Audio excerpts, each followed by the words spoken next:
আবাস বা সর্বই আবাস বলতে শ্রীগোলক ব্রজলোক ধাম, এটাও 3 ভুবন। আর মর্ত স্বর্গ পাতাল ধরলে এও 3 ভুবন। এই 3 ভুবন মাঝে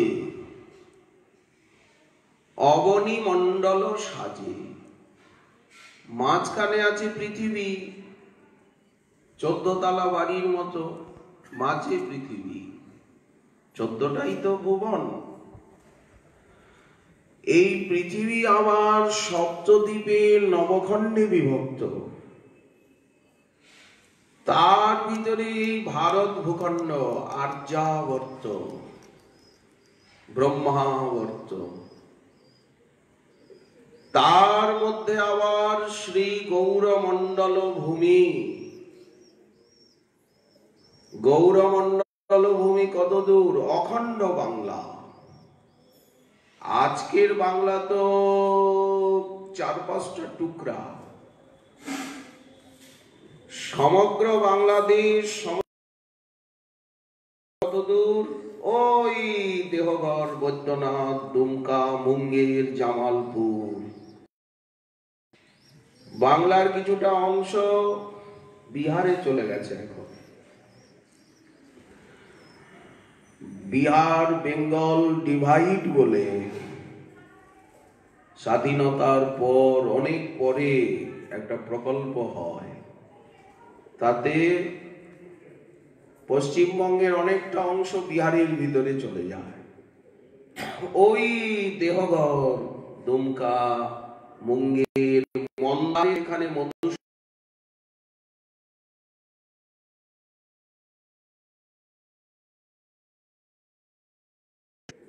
অত দূর শ্রী গৌরমণ্ডল ভূমি, বিহারের ওই অবধি।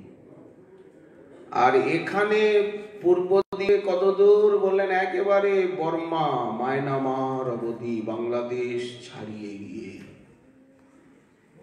ত্রিপুরা, এটা তো আসামি ছিল। এত দূর শ্রী ভূমি। গৌর পার্ষদগণে তথা শ্রীমন মহাপ্রভুর চরণ চুম্বিত ভূমি। তাদের চরণকে বারবার চুম্বন করেছে, হৃদয়ে ধারণ করেছে। তাদের চরণ ধুলায় রঞ্জিত, ধূসরিত, চরণ চিহ্নে অঙ্কিত, সাধনায় সংকীর্তনে মুখরিত, বাসিত তাদের গুণগণে। এই প্রেমময়ী, সংকীর্তনময়ী, রসময়ী, পরম করুণাময়ী, প্রেমদায়িনী এই শ্রী গৌরমণ্ডল ভূমি। যেবা জানে চিন্তামণি, চৈতন্য চরণ চিন্তামণির বিচরণ ভূমি। মহাজন এইখানে বসে সাধনা করে সিদ্ধি লাভ করেছেন, প্রেম লাভ করেছেন। এখানে ভজন করে তারা বৃন্দাবনকে দেখেছেন, পথ লিখেছেন, সেবা করেছেন। এই যে রাধা রমণের সেবা চলছে দোল গোবিন্দে, রাধা মদন মোহনে, এখানে বসেই তারা সবকিছু দেখেছেন, পেয়েছেন, বুঝেছেন, গিয়েছেন। এই গৌরমণ্ডলে বসে আমরাও পাবো, দেখবো, শুনবো, বুঝবো, যাব। কারণ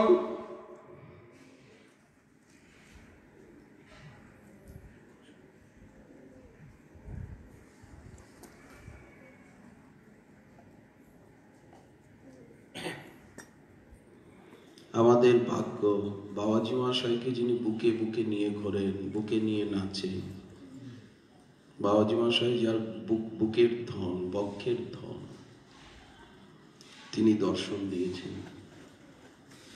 শ্রী রাম রাধারমণ গণ, মহাবীর রাধারমণের গণ।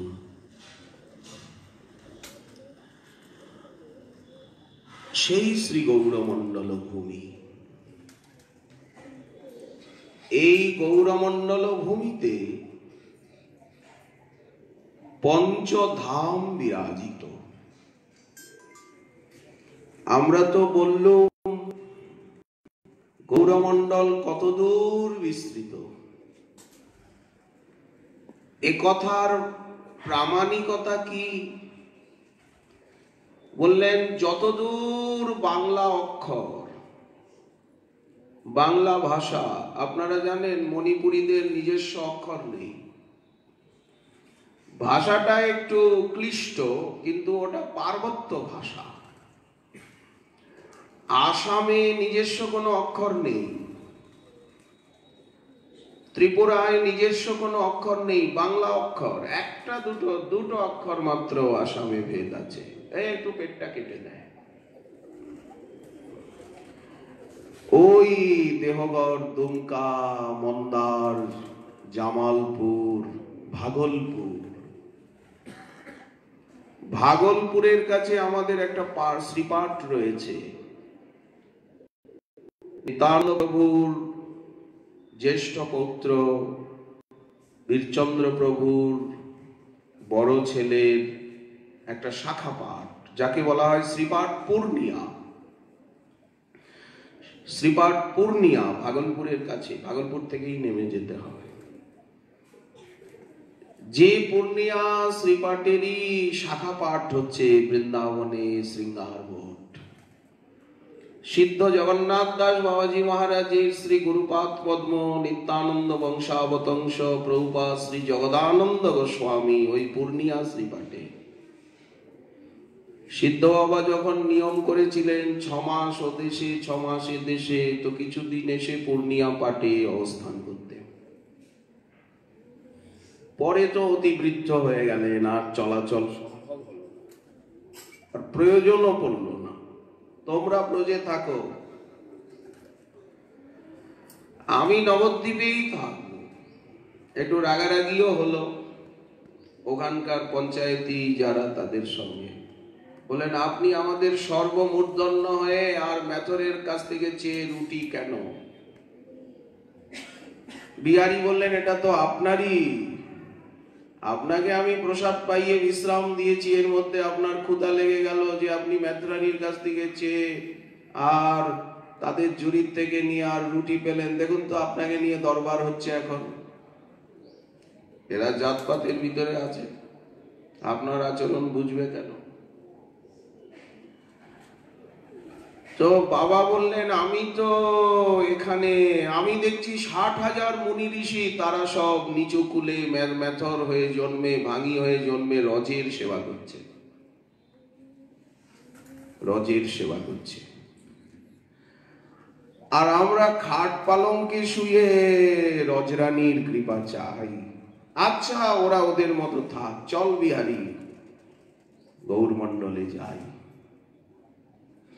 শেষে সিদ্ধ বাবার সঙ্গে একটু মন কষাকষি হয়েছিল সামাজিকদের সঙ্গে। সামাজিকরা তো চিরকালই কনিষ্ঠাধিকারী হয়, তারা তো মধ্যম অধিকার, উত্তম অধিকারে সর্বভূতে যে ভগবত দর্শন, আপনারে হীনজ্ঞান, অযোগ্যতা বুদ্ধি, ইহাতেই প্রেম, ইহাতেই সর্বসিদ্ধি, এই স্তরে তো যাওয়া খুবই কঠিন। বিষয় সম্পর্ক, জগৎ সম্পর্ক না ছাড়লে তো এই স্তরে যাওয়া যায় না। ত্রিনাদপি শ্লোকের যাজন হয় না, ত্রিনাদপি শ্লোকের কায় মনোবাক্যে যাজন না হলে তো আর মধ্যম অধিকারে ওঠা যাবে না। তালা দেওয়া আছে, চাবিটা ওই। যাই হোক, এগুলি বহিরঙ্গ কথা। তো এই শ্রী গৌরমণ্ডল ভূমিতে পঞ্চধাম বিরাজিত। সর্বোপরি শ্রী নবদ্বীপ ধাম মহামহেশ্বরেশ্বরেশ্বর স্বয়ং ভগবান পরতত্ত্ব সীমা শ্রীমন মহাপ্রভুর নিত্য লীলা বিহার নিকেতন। আজও লীলা চলছে। এই বিশ্বাসের আমাদেরকে ধামে প্রবেশ করাবেন। আর সেই নবদ্বীপ ধামেরই শাখা ধাম। নবদ্বীপ ধাম মুখ্য আরাধ্য ধাম, মুখ্য আশ্রয় ধাম, যেহেতু আমরা গৌরাঙ্গের আরাধক, গৌরাঙ্গই আমাদের সবকিছু। মহাপ্রভুর ভিতরেই আমরা শ্রীকৃষ্ণকে দেখছি, রাধারানীকে দেখব, নিত্যানন্দ প্রভুকেও দেখব, অভিন্ন চৈতন্য তনু সীতানাথকেও দেখব, সকলকেই পাবো। মহাপ্রভু হচ্ছেন অখণ্ড অদ্বয় জ্ঞান তত্ত্ব ব্রজেন্দ্রানন্দন, একমেব অদ্বিতীয় এবং সর্বোপরি রাধা মাধব মিলিত তনু। তো মহাপ্রভু যেমন, মহাপ্রভুর ধাম এই নবদ্বীপ মণ্ডল তেমনি। সেই নবদ্বীপ ধামেরই শাখা ধাম শ্রী একচক্রা ধাম, সেটিও নবদ্বীপ ধামেরই স্বরূপ বিশেষ, আলাদা নয়। আমরা দেখছি কোথায় সেই রার ভূমিতে রয়েছেন, কিন্তু আসলে একচক্রা ধাম নবদ্বীপ ধামের সঙ্গে অভেদ, একই। ভক্তি রত্নাকরে ভগবতী ঈশ্বরী মা জাহ্নবা দেবী সেটা অনেক দিন পরে গিয়ে অনুভব করলেন যে আমি তো শ্বশুর শাশুড়িকে দেখিনি, তাদের স্নেহ মমতা পাইনি, আজ তো প্রতিদিন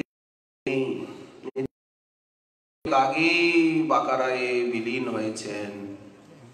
তো ওনার মনে একটা খেদ এলো, একজন বৃদ্ধ ব্রাহ্মণ বাস্তবিটা এতটুকুই মা জাহ্নবা দেবী পেয়েছিলেন সেখানে গিয়ে। এইটাই বাস্তবিটা, এই যে পুরো ঘর দুয়ার পড়ে রয়েছে, আর কেউ নেই। তো উনি সেই ভিটাতেই অনেক ভক্ত নিয়ে গিয়েছিলেন শ্রীপাঠ খরদহ হতে। তো সেই বাস্তু ভিটাতেই উনি বিশ্রাম করছেন, সেইখানেই উৎসব মহোৎসব হচ্ছে। রাত্রিবেলা ওনার চিত্তটা ক্ষীণ, কাঁদছিলেন ভগবতী ঈশ্বরী যে এইরকম দুরাবস্থায় পড়ে রয়েছে, আর কেউ নেই, শ্বশুর শাশুড়ির স্নেহ মমতাও আমি পেলাম না। সেই রাত্রিতেই উনি স্বপ্নে দেখছেন, অনুভব প্রাপ্ত হচ্ছেন যে দিব্য চিন্তামণিময় একচক্রা ধাম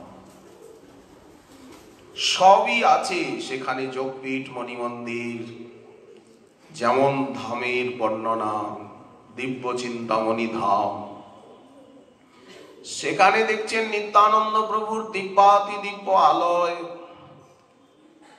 তিনি বসুধা জাহ্নবার সঙ্গে নিত্যই বিলসিত হচ্ছেন, দ্বাদশ গোপাল উপগোপালে অগণিত পরিকরে শোভিত হয়ে। সেখানে হারাই পণ্ডিত পদ্মাবতী দেবীকেও দেখছেন, সকলকে দেখছেন। সেটা এই রকম নয়, আমরা যে দৃশ্যমান প্রকাশে ধামকে যে রূপে দেখছি এই রূপে নয়, ওটা নিত্য প্রকাশ, যে প্রকাশে নিত্য লীলা চলছে। ধামের তিনটে প্রকাশ। এখন আমরা যেভাবে ধামকে দেখছি এটা হচ্ছে দৃশ্যমান প্রকাশ, এটাও চিন্ময় অপ্রাকৃত দিব্য। এটা করুণা করে ধাম আমাদিগকে এই রূপে দেখা দিচ্ছে, কিন্তু এটাই সবকিছু নয়। এই প্রকাশের ভিতরে আরেকটা প্রকাশ রয়েছে, যেই সময়ে লীলা হয় সেই সময়ে ধাম যে রূপে থাকেন, যেভাবে থাকেন, ওটাকে বলা হচ্ছে প্রকট লীলাকালীন প্রকট প্রকাশ। যেই লীলা অপ্রকট হয়ে যায় তেমনি ধামেরও ধীরে ধীরে কিছু পরিবর্তন আসে। যেমন ঘর দুয়ার হয়েছে, লোকজন হয়েছে, আগের যা তা যেন ঢাকা পড়ে গেছে। তো প্রকট লীলায় যে রূপে ধাম ছিলেন তাকে বলে প্রকট প্রকাশ, আর যে এইখানেই আছে প্রকট প্রকাশ, অন্য কোথায়ও নেই। আর নিত্যলীলা যেখানে চলছে, নিত্যলীলা হচ্ছে যেটা মণিরত্ন দিয়ে গড়া দিব্য চিন্তামণি ধাম, রতন মন্দির মনোহরে আবৃত সুরধ্বনি নীরে রাজহংস কেলি করে, তাহে শোভে কনক কমল। ঠাকুর মহাশয় যে বললেন বচনের অগোচর, ওটা ভাষায় ব্যক্ত করা যায় না। লীলাস্থল সব প্রকাশ, সে যে প্রেমানন্দ ঘন, প্রেমানন্দ রস দিয়ে বিগঠিত, স্থির জল, শীতল কিরণ কর, কল্পতরু গুণধর, এগুলো কল্পতরু। ধামে কল্পতরু ছাড়া আর কিছু থাকেই না। কিন্তু সেই যে স্বরূপে লীলা চলছে সেই প্রকাশটা অতি দিব্যাতি দিব্য। শীতল কিরণ কর কল্পতরু গুণধর তরুলতা সর ঋতু সেবা। এক জায়গায় 6টা ঋতু খেলা করছে। এইখানে বর্ষা, এইখানেই গ্রীষ্ম, এইখানেই শরৎ, এইখানেই একসঙ্গে। গোবিন্দ আনন্দময় নিকটে বনিতা চয়, মধুর বিহরে অতি লোভা। প্রেম ভক্তি চন্দ্রিকা। তো সেটা প্রেম না হলে, প্রেম নেত্রের বিকাশ না হলে সেই স্বরূপ, সেই লীলা দেখা যাবে না। এই ধামের 3টি স্বরূপ, 3 ভাবে ধামের স্থিতি, কিন্তু এর মধ্যেই আছে, এই জায়গায় সবকিছু আছে। সেটা মা জাহ্নবা ঈশ্বরী অনুভব করলেন সেই রাত্রিতে। দেখবেন ভক্তি রত্নাকর শেষের দিকে এই এক ধাম নবদ্বীপেরই স্বরূপ এই শান্তিপুর ধাম। শান্তির পুর, এখানে অশান্তি নাই। এখানের এলে, এখানের নাম নিলে সমস্ত অশান্তি বাপ বাপ বলে পালায়। সেটা মহাজন বলছে, আমাদের কথা নয়, আমাদের বলবার ক্ষমতাও নেই। কওয়া কথা, আমরা কওয়া কতগুলো মুখস্থ করা কথা বলি। আর আরেকটি ধাম রয়েছে, সেটি একচক্রা ধামের আগে বলা উচিত, দ্বিতীয় ধাম, সেটি হচ্ছে শ্রী কাটোয়া ধাম। মহাপ্রভুর সন্ন্যাস লীলা ক্ষেত্র, ওটা নবদ্বীপ ধামেরই শাখা ধাম। অজয় গঙ্গা সঙ্গম মহাপ্রভুর গুরুধাম, কেশব ভারতীর নিবাস। এখানে মহাপ্রভুর গুরুধাম আরেকটি রয়েছে, শ্রীপাঠ কুমারহট্ট, হালি শহর। কুমার মহাপ্রভু বলছেন, কুমারহট্টের নমস্কার, যে স্থানে ঈশ্বর পুরীর অবতার। প্রভু কহেন, এই ঈশ্বর পুরীর জন্মস্থান, এই স্থানের মৃত্তিকা আমার জীবন ধন প্রাণ। এই কথা বলছেন যখন কুমারহট্টে এলেন, পানিহাটিতে রাঘব ভবন হতে। কুমারহট্টে আবার শ্রীবাস পণ্ডিতেরও আলয়। নবদ্বীপের থেকে মহাপ্রভুর সন্ন্যাসের পর শ্রীবাস পণ্ডিত গৌর বিহনে এখানে না থাকতে পেরে কুমারহট্টে গিয়ে নিবাস করলেন। ওখানেও শ্রীবাস অঙ্গন, নবদ্বীপেরই শাখা ধাম। আবার বাসুদেব দত্তের আলয়। বাসুদেব দত্ত এখানে মামগাছিতে ছিলেন, এখানের থেকে ওখানে নিবাস করলেন। কুমারহট্টে 3টি শ্রীপাঠ, ঈশ্বরপুরীর, শ্রীবাস পণ্ডিতের আর বাসুদেব দত্তের। আগে গিয়ে কাচরাপাড়া, গ্রাম কাচরাপাড়া শিবানন্দ সেনের আলয়, শিবানন্দ সেনের শ্রীপাঠ, এখন গঙ্গা গর্ভে বিলীন। চৈতন্য দাস, রামদাস আর কর্ণপুর শিবানন্দের 3 পুত্র বন্দিব প্রচুর। মহাপ্রভু শিবানন্দ সেনের আলয়ে এসেছেন পানিহাটিতে যখন এলেন। আর শ্রীনাথ চক্রবর্তী পাদের শ্রীপাঠ। শিবানন্দ সেনের মূল শ্রীপাঠ বাংলাদেশে শ্রীহট্টে, ওখান থেকে এখানে গঙ্গা তটে এসে নিবাস করেন। সেই শ্রীপাঠ এখনো বাংলাদেশে আছে, শ্রীহট্টে সুরক্ষিত। বড় রমণীয় স্থান এই গৌরমণ্ডল ভূমি। গৌরমণ্ডল ভূমি প্রতি পদে পদে বৃন্দাবনকে উদ্দীপ্ত করে। এই গৌরমণ্ডলে বসেই বৃন্দাবনের শোভা নয়নগোচর হয়। মহাজন করেছেন।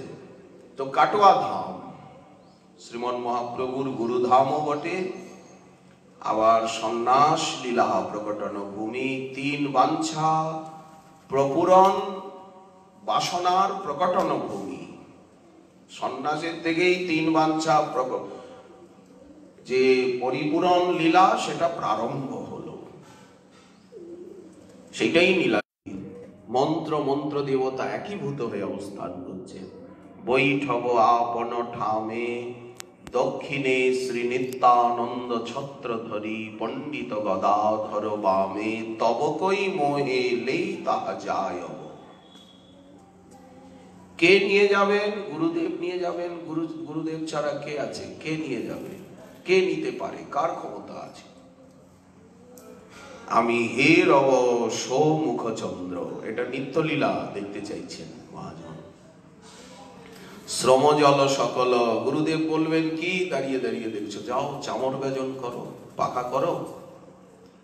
শ্রম জল সকল মিটব দুহু কলেবর।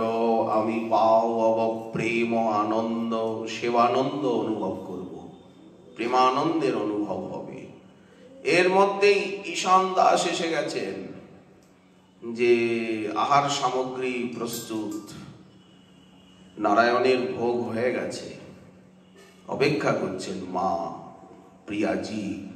জননী সম্বোধনে যব ঘরে আও অব করব ভোজন পান। ভোজন পান, শয়ন বিশ্রাম, স অনুভব কব মঝু মনে হই অব।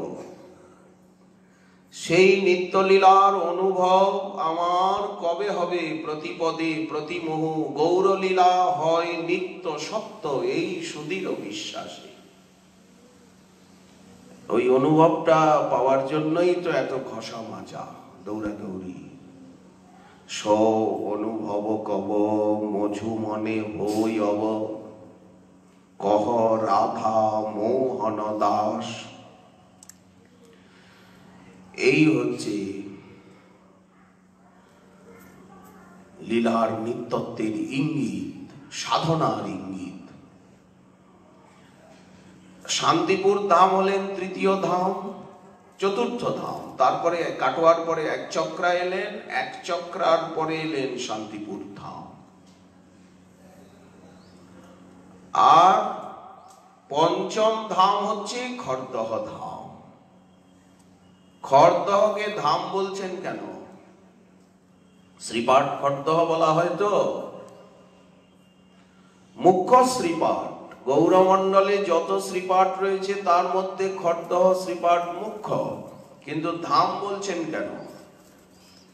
বলেন নিত্যানন্দ প্রভুর দীর্ঘদিনের লীলাভূমি। এই খড়দহে ওটা পুরন্দর পণ্ডিতের আলয়। পুরন্দর পণ্ডিত নিত্যানন্দ প্রভুকে দান করে দেন, ওনার তো নিজের কিছু ছিল না। এই খড়দহে নিত্যানন্দ প্রভু যে কত লীলা করেছেন প্রতি স্থানে। শুধু খড়দহে নয়, গঙ্গার দুকুলে, পানিহাটির থেকে নবদ্বীপ আরো আগে কাটোয়া, এই গঙ্গার দুপারে যত গ্রাম, এদিকে ত্রিবেণী, উদ্ধারণ দত্তের এই ত্রিবেণী হচ্ছে নিত্যানন্দ প্রভুর, যেমন মহাপ্রভুর সর্বলীলা বিহার ভূমি শ্রীবাসঙ্গন। শ্রীবাসঙ্গনে যেমন মহাপ্রভুর মহাপ্রকাশ সাতপ্রহরিয়া ভাবাদি লীলা, তেমনি নিত্যানন্দ প্রভুর সমস্ত লীলা এই ত্রিবেণীতে উদ্ধারণ দত্তের আলয়ে, আর এই পানিহাটিতে রাঘব ভবনে, ওই দাস গদাধরের, ওই আদ্যাপীঠের ওই দিকে দাস গদাধরের আলয়ে। এদিকে খানাচক, দোগাছিয়া, শালিগ্রাম, বরগাছি, এই শান্তিপুর, নবদ্বীপ, এই অগ্রদ্বীপ, চাখন্দি, এই কাটোয়া, ঝামটপুর, জাজিগ্রাম, শ্রীখণ্ড, এই গঙ্গার দুকুলে যত গ্রাম সব নিত্যানন্দ স্বরূপের লীলাভূমি। রোজই কোথায় না কোথায় সংকীর্তন মহোৎসব হচ্ছে, আজও হচ্ছে। কিন্তু প্রেমের অভাবে তার অনুভব হবে না। তো খড়দহ ধাম, তো এই শান্তিপুর ধামে আজ আমরা উপস্থিত। ধাম কৃপা করে টেনে এনেছেন। কার আসবার ক্ষমতা আছে? এটা তো পৃথিবীর অংশ বিশেষ নয়, এটা তো গোলকেরই খণ্ড। এই যে শ্রীপাঠ, শ্রীধাম, এরা তো সেই পরব্রহ্ম মুকুট, সেই গোলকই নেমে এসেছে এই রূপে, গোলকেরই তো সব খণ্ড। এই যেমন রিজার্ভ ব্যাংক ভারতের মুখ্য বিদ্যালয়, বিদ্যাগার, আর যত ব্যাংক আছে সব তো রিজার্ভ ব্যাংকেরই শাখা।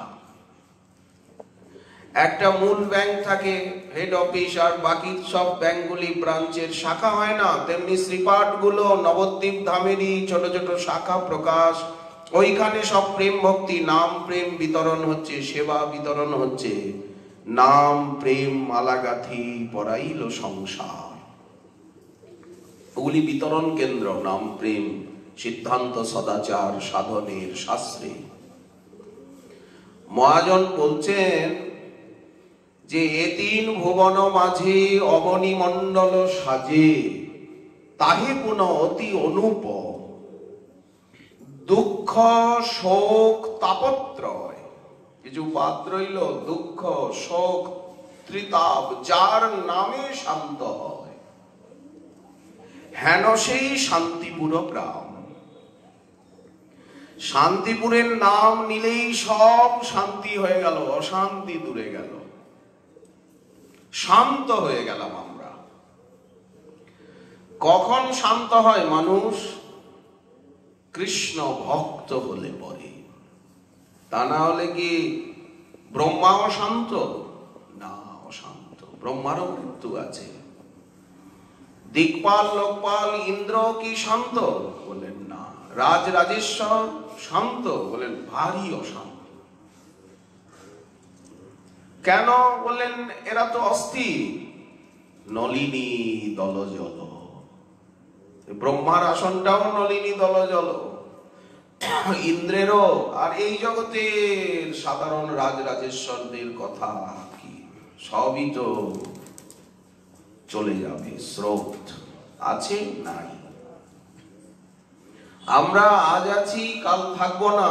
আমরাও তো মৃত্যুদূত, ক্ষণিক আছি, থাকবো না। নলিনী দলজল জীবন টলবল, সবই কালস্রোতে ভেসে যাবে একদিন। সত্য কি? একমাত্র ভক্তি, ভক্ত ভগবান। এই ব্রহ্মাণ্ডে আছে কি? বলেন ভক্ত আর ভগবান, আর মাঝখানে প্রেম, আর কিচ্ছু নাই। আর বাকি সব যা কিছু, এগুলো ছবির মতো। কৃষ্ণের নাচায় প্রেমা, ভক্তের নাচায়। প্রেমেরই মালিকত্ব, প্রেমই মালিক এই দেশের। প্রেম না থাকলে তো ভগবান চুপ। কত কত প্রাচীন বিগ্রহ দেখুন, মন্দিরে বসে বসে কাঁদছেন, সেবা হয় না, ভোগরাগ হয় না, কিছু হয় না। কেন? প্রেমিক নাই। প্রেমিক না থাকলে কে তাকে সেবা করবে? ভালোবাসা না থাকলে কে তাকে সেবা করবে? বিগ্রহকে শিলা বলে মনে হচ্ছে, ধামকে সামান্য মাঠঘাট বলে মনে হচ্ছে। প্রেমের অভাবেই তো সেই দৃষ্টি নাই, চোখ পড়েনি। ভগবান আছেন আর প্রেমিক ভক্ত আছেন, কিন্তু মালিককে, যেমন সবকিছু এখন পরিষ্কার দেখা যাচ্ছে, মালিককে বলেন ওই সূর্য।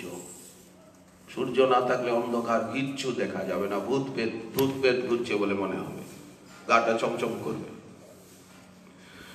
তো তেমনি ভগবান আছেন আর ভক্তি রয়েছেন, প্রেম রয়েছেন।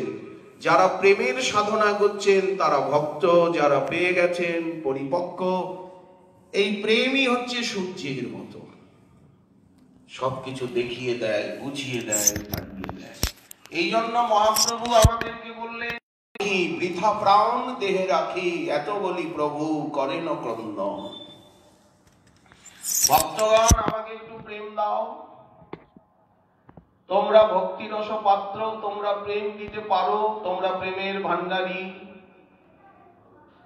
এই প্রেমধাম শান্তিপুর। শান্তিপুর তো প্রেমের সাম্রাজ্য।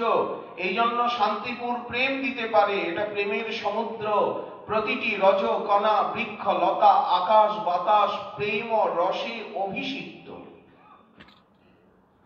প্রেম পুরুষোত্তমের লীলাভূমি। মহাপ্রভুকে যিনি কেঁদে কেঁদে এনেছেন, মহাপ্রভু তো সেদিন এসেছেন। অদ্বৈত প্রভু তো অনেক আগের থেকে সাধন করছেন। অদ্বৈত প্রভু তো সেদিন এলেন। ওনার পিতা কুবের পণ্ডিত, তিনি ওই শ্রীহট্টের সুনামগঞ্জের লাউরে নবগ্রামে ওনার পূর্ব আবাস। অদ্বৈত প্রভুর পূর্ব আবাস এবং পূর্বপুরুষগন্ত শ্রীহট্টিয়া। এখনো সেই শ্রীপাঠ রয়েছে হিমালয়ের কোলে, পনাতীর্থ। সেখানের রাজা দিব্যসিংহদেব, কুবের পণ্ডিত তার সভা পণ্ডিত, তার পিতাও ছিলেন ওই বংশের রাজার সভা পণ্ডিত। এদের পূর্বপুরুষ সব শ্রীহট্টের বাসিন্দা। তো সেখানের থেকে কুবের পণ্ডিত তিনি এই গঙ্গার তীরে বাস করবেন, এখানে সাধন ভজন করবেন। এই জন্য ওখানের সম্পত্তি আদি ওইভাবেই পড়ে রইল। রাজার স্নেহ মমতা, সভা পণ্ডিত পদ, এসে শান্তিপুরে উনি নিবাস স্থাপন করলেন। শান্তিপুরেও একটা বাড়ি, আর ওখানে তো পৈতৃক বসত ভিটা আছে। যার নামে শান্ত হয় হেন সেই শান্তিপুর গ্রাম, কুবের পণ্ডিত তাই শুদ্ধ সত্য দ্বিজরায়। পরম ভক্ত। ভক্ত না হলে ভগবান আসেন? ভক্ত মোর মাতা পিতা। প্রেম না থাকলে ভগবানকে আকর্ষণ করা যায়? প্রেমেরই তো জয় জয়াকার, ভগবানের জয় জয়াকার নয়। জয় জয়াকার প্রেমের। প্রেমই তো প্রাণ, প্রেমই তো শক্তি, প্রেমই তো সবকিছু। কি করলে সেই প্রেম লাভ হয়? এই তো শান্তিপুর প্রেমধাম, প্রেমের সমুদ্র। কোথায় সেই প্রেম? কোথায় সেই প্রেম? প্রেমকে খুঁজতে হবে। কোন আধারে সেই প্রেম, কোন হৃদয়ে সেই প্রেম? প্রেম আবার সেই খনির মতো। এখানে যে কোথায় মাটির তলায় সোনা আছে, কি আছে, কি গুপ্তধন পোতা আছে। শান্তিপুর তো বহু সুপ্রাচীন শহর, কত ধনী মানি গুণী এখানে নিবাস করেছে, কত গুপ্তধন। সেকালের দিনে তো ব্যাংক ছিল না, পুঁতে রাখতে হতো, দস্যু তস্করের উৎপাত। তো কোথায় শান্তিপুরে, কোথায় প্রেম, কত মণিমাণিক্য, কোথায় সোনা রূপা পোতা আছে, কি পৃথিবীর নিচে কোথায় কোন খনি আছে, লোকে খুঁজে তো পায় কিছু, অনেক সময় পায়ও না, যক্ষেরা সরিয়ে নেয়, এমন হয়তো। তো এই প্রেমধাম, প্রেম সাম্রাজ্য শান্তিপুরে রয়েছে। কোথায় প্রেম? এর অনুসন্ধানেই তো ভক্ত মানব ছুটে আসেন। কি করলে প্রেম পাবো? কোথায় প্রেম আছে? এই যে প্রভুপাদদের ভিতরে প্রেম পোতা আছে, সব প্রেমের ভান্ডার। এই জন্যই তো সকলে এসেছেন। ওনাদের আশ্রয় নিলেই প্রেম পাবো, প্রেমের সাধন পাবো, সম্বন্ধ পাবো। সম্বন্ধের বন্ধনে গৌর কৃষ্ণকে বেঁধে ফেলতে পারবো। এই জন্যই তো আশা, সম্বন্ধের বন্ধনে তাকে দাস প্রভু সম্বন্ধে বেঁধে ফেলবো। কুবের পণ্ডিত তাই শুদ্ধ সত্য দ্বিজরায়, নাভা দেবী তাহার গৃহিণী। শান্তিপুরে করে স্থিতি, কৃষ্ণ পূজা করে নীতি। পরম প্রেমিক দম্পতি। কিন্তু নিজের জন্য তো ভক্ত চিন্তা করেন না। নিজের জন্য, ওই জন্য মহাপুরুষগণ বলেছেন নিজের পেটটা তো পশু পাখিতেও ভরে, বলেছেন না? নিজের পেটটা পশু পাখিতেও তো ভরে। যারা 10 জনকে খাইয়ে খায়, কেহ নিজেকে পোষণ করেন, আর কেহ পোষে সহস্রেক জন। কে বড়? মানবতা কি বলে? প্রসাদ একাই পেয়ে আর হলো। অনেক সময় করতেও হয়, দরজা কপাট বন্ধ করে যাও, প্রসাদ টসাদ যা আছে। এটা ভদ্রতা নয়।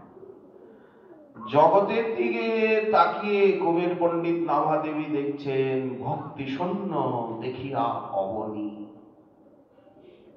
সারা জগৎ ভক্তি শূন্য হয়ে গেল। কেউ কৃষ্ণ নাম করতে চায় না, নাবাখানে যুগ ধর্ম কৃষ্ণের কীর্তন, ভক্তি কোথায়? শান্তিপুরে এলাম, কুবের পণ্ডিত ভাবছেন পৈতৃক সম্পত্তি ফেলে দিয়ে কত দূর, কিন্তু এখানে ভক্তি দেখছি না। সব সময় ভগবত আরাধনা করছেন, যত্নে আরাধয়ে ভগবান। প্রাণের ব্যথা বেদনা কে বুঝবে? কে কার দিকে তাকায় এই সংসারে? কে কার মুখ দেখে বুক বুঝতে পারে? প্রেমিক পারে। সেই উপাসনা কাজে নাভা দেবী গর্ভ মাঝে মহাবিষ্ণু হইলা অধিষ্ঠান। এই যে যখন কলিযুগ এসে গেল না, তখন শ্রীমন মহাদেব তিনি তো বৈষ্ণবরাজ, সদাশিব, সমস্ত শিবের মূল হচ্ছে সদাশিব। অনন্ত কোটি ব্রহ্মাণ্ডে অনন্ত কোটি শিব রয়েছেন, তাদের একজন মূল রয়েছেন। যেমন অনন্ত কোটি ব্রহ্মাণ্ডে অনন্ত কোটি মহাবিষ্ণু রয়েছেন, ক্ষীরাব্দিশায়ী, গর্ভদকশায়ী, তাদের সমস্ত বিষ্ণুর মূল যেমন হচ্ছে কারণার্ণবশায়ী মহাবিষ্ণু, যিনি বিরজার জলে শুয়ে আছেন। ঠিক তেমনি অনন্ত কোটি ব্রহ্মাণ্ডে অনন্ত কোটি রুদ্রদেব, অনন্ত কোটি ইন্দ্র, সমস্ত রুদ্রদেবের মূল হচ্ছেন একজন, উনি হচ্ছেন সদাশিব। উনি বিষ্ণু তত্ত্ব, উনি চিন্ময়। বৈকুণ্ঠের নিচে ওনার ধাম, অভেদ নারায়ণের সঙ্গে উনি। তো সেই সদাশিব তিনি সমুদ্রের তীরে গিয়ে করছেন, কলিযুগের জীবের দুঃখ ব্যথা বেদনা আর সইতে পারি না, কি করে এদের উদ্ধার হবে?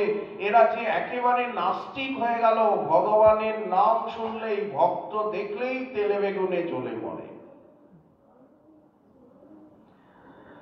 সদাশিব আর দুঃখ বেদনা না সইতে পেরে উনি সিন্ধু তীরে গিয়ে আর সাধন আরম্ভ করলেন। কি করলে কলিযুগের জীবের দুঃখ ব্যথা বেদনা, এই নাস্তিকতার দৌরাত্ম্য দূর হয়? ওনার তো তপস্যা করা স্বভাব। হাজার হাজার বৎসর অতিবাহিত হয়ে গেল। উনি যে চোখ যখন বন্ধ করেন বসে গেলেন, তো শত শত বৎসর চলে যায়, ওনার কোনো দিকে দৃষ্টি থাকে না। মৃত্যুঞ্জয়ে তার সাধনা দেখে মহাবিষ্ণু প্রকট হয়ে গেলেন। হে দেবাদিদেব, হে মহেশ্বর, আপনি এত কষ্ট করছেন, এত কাঁদছেন, এত জপ তপ একাগ্রতা ওঠেনি না, কাকে আপনি ডাকছেন? আমাকে। আমাকে ডাকতে হবে কেন? আমিও যা আপনিও তো তাই। আপনি কি আমার থেকে আলাদা নাকি? আমরা দুই তো একই, হরিহর একাত্মা। তো আপনি এতটা কষ্ট ব্যথা বেদনা কেন সহ্য করছেন? কি চান আপনি? আমরা তো একই। সদাশিব বললেন, হে মহাবিষ্ণু, আমি কলিযুগের জীবের দুঃখ বেদনা, এই নাস্তিকতা, এই ভক্তিহীনতা একেবারেই সহ্য করতে পারছি না। এই জন্য আমি হয়ে পড়েছি। ও কি জ্বালা, কি ব্যথা! ভগবানকে কেউ মানে না। এই কথাই ভাগবতে বলছেন, কলৌ ন রাজন জগতাং পরম গুরুম ত্রিলোকনাথানত পাদ পঙ্কজম প্রাণেন মর্তা ভগবন্তমচ্যুতম যক্ষন্তি পাখণ্ড বিভিন্ন চেতা। পাষণ্ড মত আর পাষণ্ডীর প্রাদুর্ভাব যে মানুষের বুদ্ধিকে একেবারে নষ্ট করে দিচ্ছে, নচ্ছারের দল। এই জন্য তারা অখিল লোকগুরু, ত্রিলোক গুরু ব্রহ্মা মহেশ্বর আদির দ্বারা বন্দিত চরণ যে ভগবান অচ্যুত, তার উপাসনায় একেবারেই বিমুখ। সবই আছে কিন্তু প্রেম ভক্তি ভগবান নাই জীবনে। জীবনে সবই আছে, সবই পেয়েছি, কিন্তু ভক্তি ভক্ত ভগবানকে তো পাইনি। মহাবিষ্ণু তখন সদাশিবের এই কথা শুনে আনন্দে আত্মহারা হয়ে উনি ওনাকে আলিঙ্গন করে দুই এক হয়ে গেলেন। উজ্জ্বল স্বর্ণকেতকী কান্তি ধারণ করলেন, অশ্রুকম্প পুলক বৈবর্ণ স্তব্ধতা হাস্য নৃত্য। এই সময় দৈববাণী হলো, এই রূপে তোমরা আবির্ভূত হবে, এই তোমরা মিলিত ভাবে। কে দৈববাণী করছেন? হয়তো ভগবান বিষ্ণু আর সদাশিব তো মিলে গেছে, এক হয়ে গেছে। এখন সদাশিব হচ্ছেন শ্বেত বর্ণ আর বিষ্ণু হচ্ছেন শ্যামল কৌমলাঙ্গ। এখন সাদা সাদা আর নীল যদি মিলে যায় তাহলে কি সোনালী হয়? তা তো হয় না। সাদা রং আর নীল রং একসঙ্গে মিলিয়ে দিন, সোনালী হবে কি? তাহলে স্বর্ণবর্ণ হয়ে গেলেন যে মিলে। বললেন তোমরা এইভাবে সম্মিলিত মূর্তিতে জন্ম নেবে, প্রেম ভক্তির আস্বাদন এবং বিতরণ করবে। কে করছেন দৈববাণী? ওই শ্রীকৃষ্ণই করছেন। এদেরও মূল তো শ্রীকৃষ্ণ, অখণ্ড অদ্বৈত তত্ত্ব। এইদিকে কুবের পণ্ডিত, নাভা দেবী তারা আরাধনা করছেন। ওই স্বরূপ এসে প্রবেশ করল। এখানেই গর্ব হলো, শান্তিপুরে নাভা দেবী অন্তঃসত্ত্বা হলেন। এর মধ্যে মহারাজ লাউরের দিব্য সিংহদেবের আহ্বান এলো, ওখানে চলে গেলেন। সেকালে তিনি কিভাবে যেতেন শান্তিপুর থেকে? কোথায়? শ্রীহট্ট, বাংলাদেশের শেষ প্রান্ত। এই এখান থেকে গঙ্গায় নিয়ে জলঙ্গি, খরে নদী, এই খরে নদীর তখন পুষ্টা ছিলেন, জাহাজ চলতো, বড় বড় পানসি নৌকা। এইখানে নবদ্বীপ গেলেন, নবদ্বীপ থেকে খরে নদী। সেকালে তিনি খরে নদী সমুদ্র গড় অব্দি ছিল। এখন নদী তো একবার ওদিকে যায়, একবার এদিকে যায়, এগুলো ভূগোলের ব্যাপার, বহিরঙ্গ। তো সেই খরে নদী জলঙ্গি নদীকে ধরে ইছামতিতে গিয়ে পড়লেন। এবার ইছামতি পদ্মায় গিয়ে পড়লো। এবার পদ্মা ধরে এই নদী পথে, কোনো কষ্ট না। লাগলো 1 মাস লাগলো কি 2 মাস লাগলো, লাগলো। চলে গেলেন লাউরে দিব্য সিংহদেবের আহ্বানে। ওইখানে মাঘী শুক্লা সপ্তমী দিনে ওইখানে জন্ম নিলেন লাউরে অদ্বৈত প্রভু, নবগ্রামে। এখনো সেই শ্রীপাঠ রয়েছে, অনেক জায়গা জমি পড়ে রয়েছে। মূল যে গৃহটা সেটা নদী গর্ভে, সেটা চর হয়ে গেছে। রেণুকা নদী, পাশেই হিমালয়, মেঘালয় শেষ, ওইখানে বাংলাদেশ শেষ।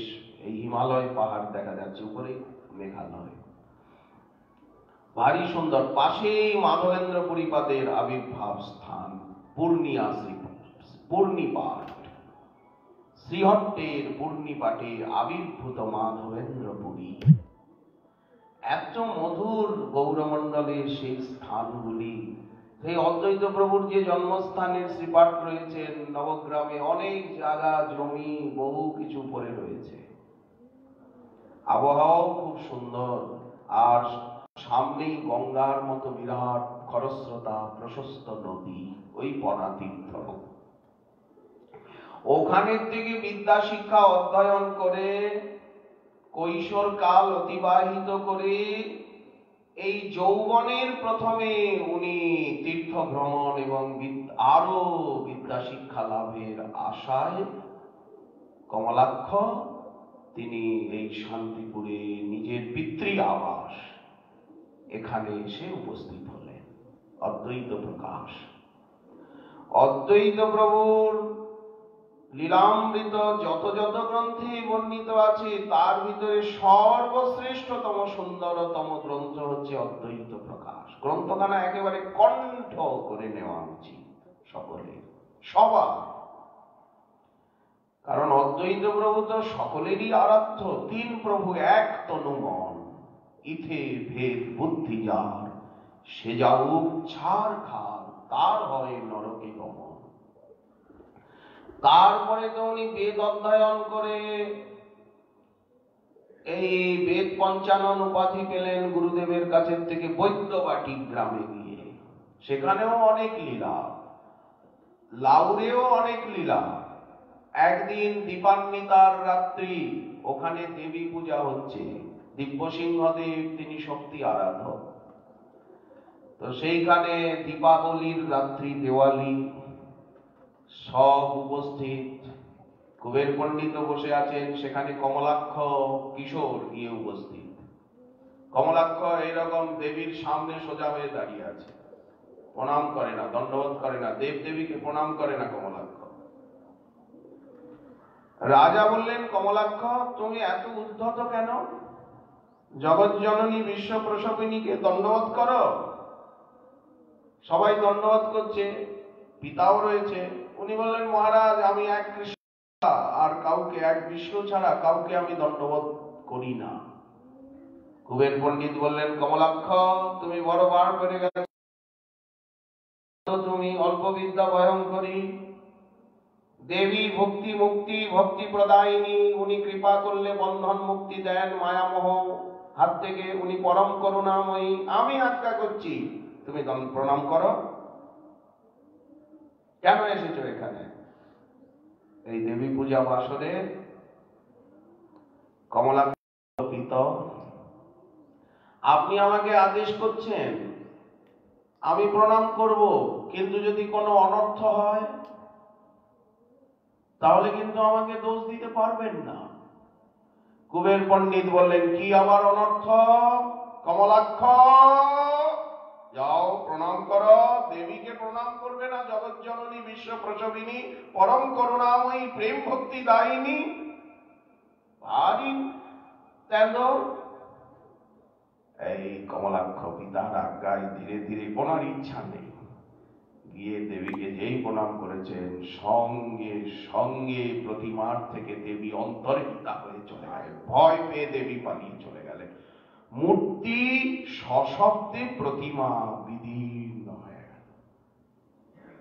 দেবী ওনার প্রণামটা সইতে পারে? অদ্বৈত প্রভুর প্রণাম ভগবতী সইতে পারেন কি? কারণ ইনি হচ্ছেন সদাশিব মহাবিষ্ণু সম্মিলিত মূরতি। কে কাকে প্রণাম করছে?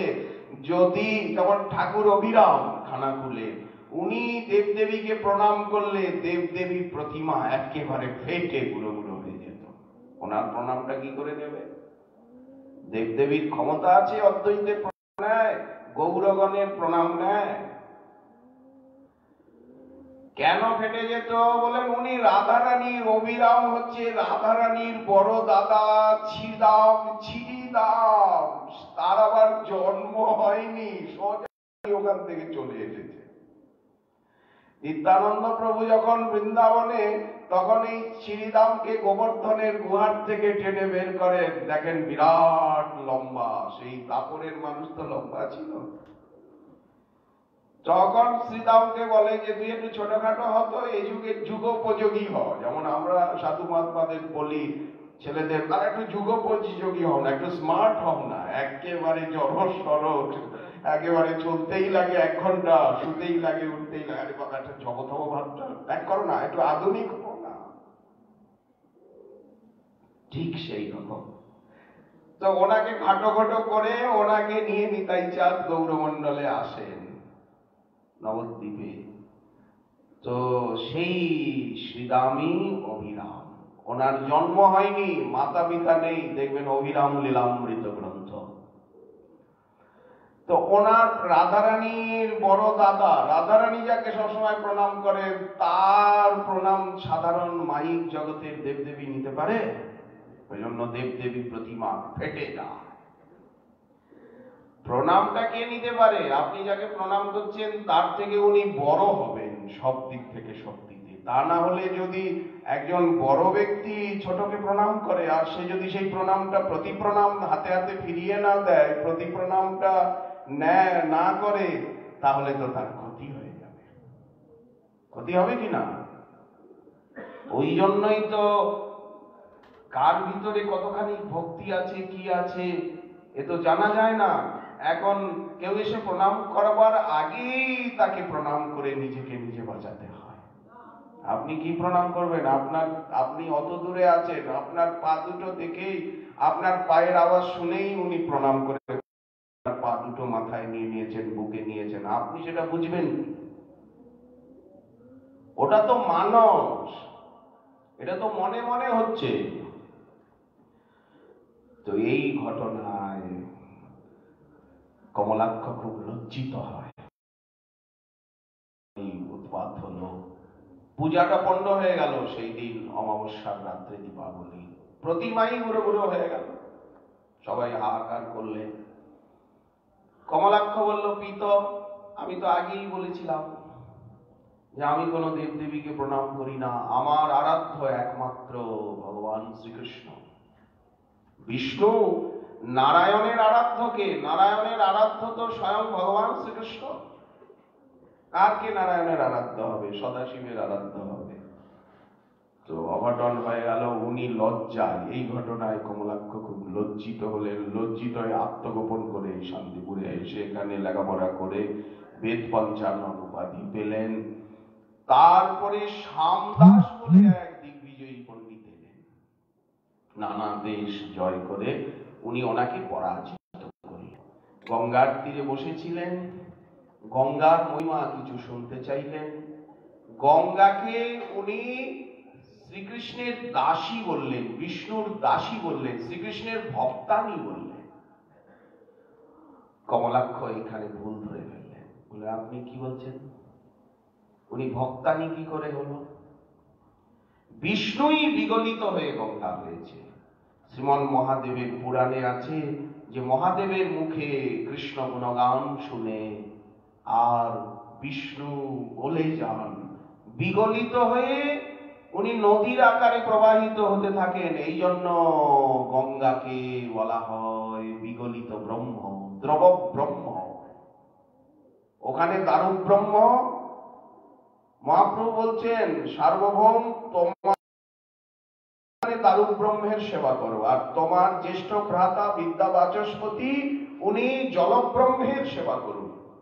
গঙ্গাকে দ্রব ব্রহ্ম বলা হচ্ছে। গঙ্গা সাক্ষাৎ বিষ্ণু, বিষ্ণু বিগলিত হয়ে জলের আকারে প্রবাহিত হচ্ছে। অদ্বৈত প্রভু এমন ভগবত তত্ত্বের, ব্রহ্ম তত্ত্বের, পরমাত্ম তত্ত্বের ব্যাখ্যা করছেন, ভগবত তত্ত্বের অনুভবের থেকে ব্যাখ্যা। তো উনি সব দেখতে পাচ্ছেন তো মহিমা, শাস্ত্রের প্রত্যক্ষকরণ হচ্ছে। এক হচ্ছে শাস্ত্র পড়ে মুখস্থ করে বলা, আর সাধনায় চিত্ত নির্মল হয়ে গেলে শাস্ত্র যা বলছেন সেগুলি উনি প্রত্যক্ষ করছেন। তো এই রকম লোকের সামনে যদি বড় বড় পণ্ডিত গিয়ে পড়ে, তখন তাদের পাণ্ডিত্য বাপ বাপ বলে পালিয়ে যায়। হ্যাঁ, কি বলছে? এ তো কোনোদিন আমার মাথায় খেলেনি। সঙ্গে সঙ্গে অনুভব হয়ে যায়। অনুভবীর কৃপায়, অনুভবীর কাছে গেলেই, ওনার বচন শুনলেই অনুভব সঙ্গে সঙ্গে লাভ হয়। আর কোনো অনুভব পাওয়ার উপায়ই নেই। তো এই শ্যামদাস ওনার শিষ্য হয়ে গেলেন, দিগ্বিজয়ীকে জয় করলেন। এই জন্য সেই দিন থেকে ওনার নাম হয়ে গেল অদ্বৈত। অদ্বৈত মানে অদ্বিতীয়। ওনার মতো গৌরমণ্ডলে বিদ্বান, অনুভবী, সাধক, সিদ্ধ আর কেউ নেই। অদ্বিতীয়, অনুপম, অনন্য, সাধারণ, এই জন্য নাম হয়ে গেল অদ্বৈত। এইবার উনি টোল বাড়ি, এখানেও একটা টোল, নবদ্বীপেও একটা টোল, কারণ নবদ্বীপ সেকালের দিনে গৌড়ের রাজধানী, গৌড়ের বিশ্ববিদ্যালয়, গৌড়মণ্ডলে। তো এই জন্য নবদ্বীপেও একটা বাড়ি করলেন, টোল বাড়ি, ওখানেও ছাত্র পড়ান। শান্তিপুরেও টোল বাড়ি, ছাত্র পড়ান। আচ্ছা, এই যে ছাত্রদেরকে উনি বেদ পড়াচ্ছেন, স্বরদর্শন পড়াচ্ছেন, বলেন না, খালি বেদ নয়, গীতা পড়াতে আরম্ভ করলেন, ভাগবত পড়াতে আরম্ভ করলেন, এই আচার্যের কাজ, শিক্ষকের কাজ আরম্ভ করলেন। এই জন্য নাম হয়ে গেল অদ্বৈত আচার্য। আসলে পূর্ণ নাম হচ্ছে কমলাক্ষ বেদ পঞ্চানন অদ্বৈত আচার্য প্রভু কি।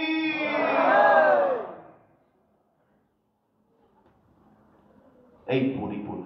আচ্ছা, ব্যাসাবতার এই নামের ব্যাখ্যা করছেন, পৃথিবীতে আছে যত শাস্ত্রের প্রচার, সর্বত্র বাখানয়ে কৃষ্ণ ভক্তি সার।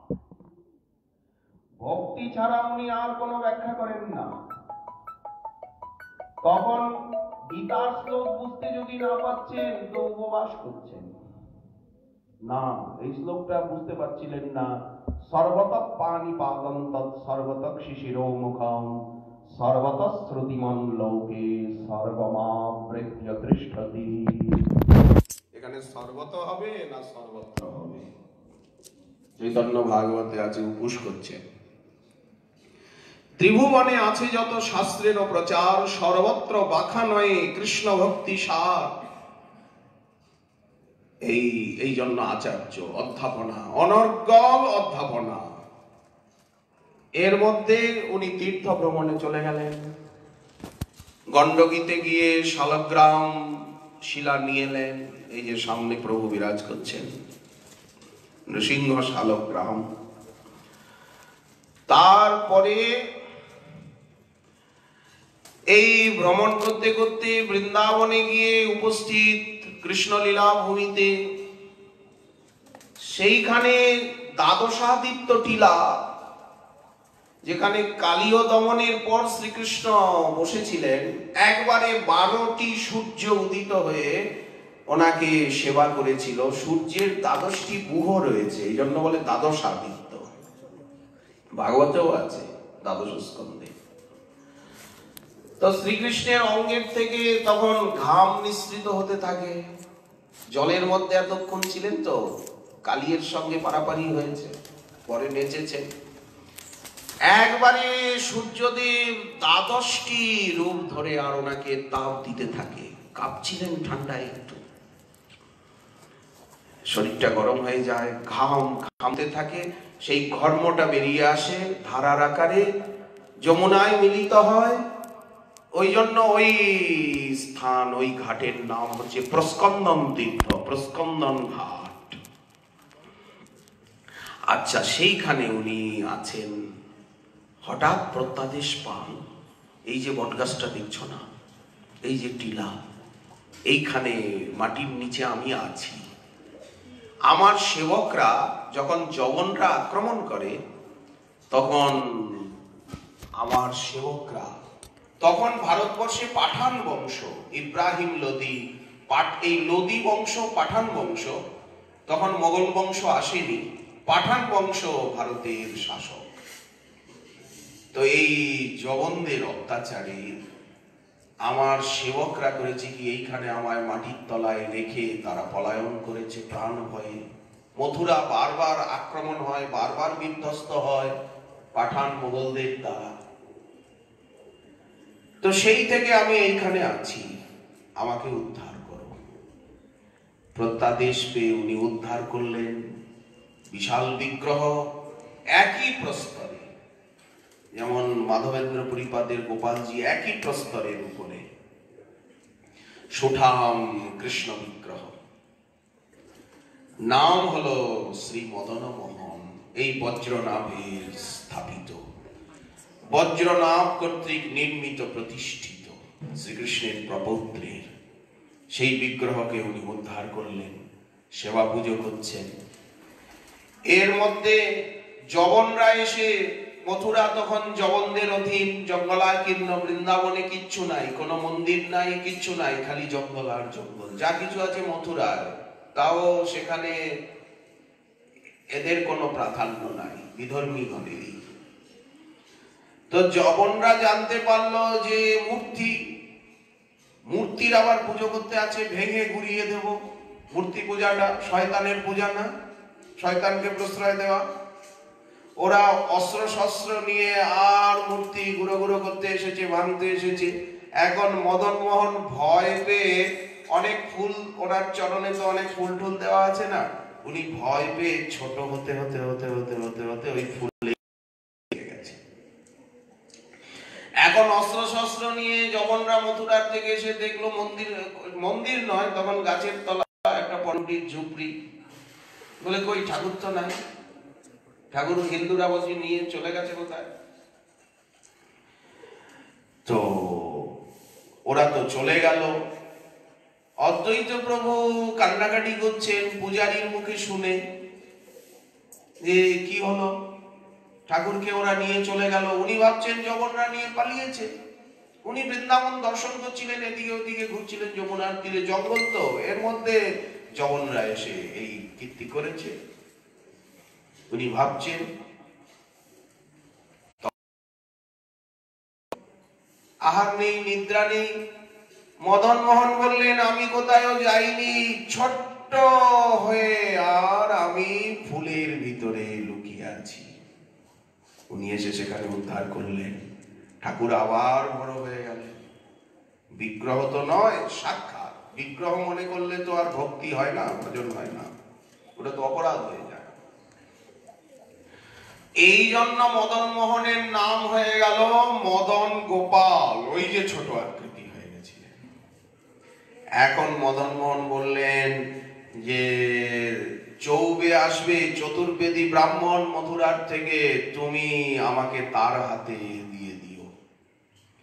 এদিকে চৌবেকেও মদন মোহন স্বপ্নে বললেন যে তুমি এসে আমাকে নিয়ে যাও, এখানে আবার যবনরা আসবে, জঙ্গলের ভিতরে আমাকে ভেঙে ফেলবে। দেখুন, বিগ্রহ রূপে লীলা, যেমন ধাম রূপে লীলা, গ্রন্থ রূপে লীলা, নাম রূপে লীলা, বিগ্রহ রূপে লীলা। হাজার হাজার বছর মাটির তলায় থেকে যাচ্ছেন ঠাকুর, সেবক নাই, পূজা হয় না, ভোগ লাগে না, কিছু হয় না, এমনও তো বহু আছেন। মাধবেন্দ্রপুরীর গোপাল মাটির তলায় কি বলছেন, কত কষ্ট পাচ্ছি, তোমার পথপানে চেয়ে আছি, এই ঝড় বৃষ্টি, এই রোদের তাপ, এই বর্ষা, কবে আসি মাধব মনে করিবে সেবন, তোমার প্রেমে করি তোমার সেবা অঙ্গীকার, আমি দর্শন দিয়া নিস্তারিব সকল সংসার। বিগ্রহ স্বরূপে কতটা উনি কষ্ট ভোগ করছেন। এই যে মন্দিরে দাঁড়িয়ে আছেন, সেবা পূজা নাই, দর্শক নাই, কিছু নাই, এই কত কত শ্রীপাঠে দুরাবস্থা। কবে প্রেমিক আসবে, কবে কোন প্রেমিক আসবেন, তিনি সেবাকে উজ্জ্বল করবেন, সেবাকে প্রতিষ্ঠিত করবেন, নাই ঠাকুর মাটির তলায় পড়ে। ওই যে স্থানটা, ওই স্থানই হচ্ছে অদ্বৈত বট। এখনো সেখানে এই বিলাস স্মৃতিতে এখনো জায়গাটার নাম অদ্বৈত বট।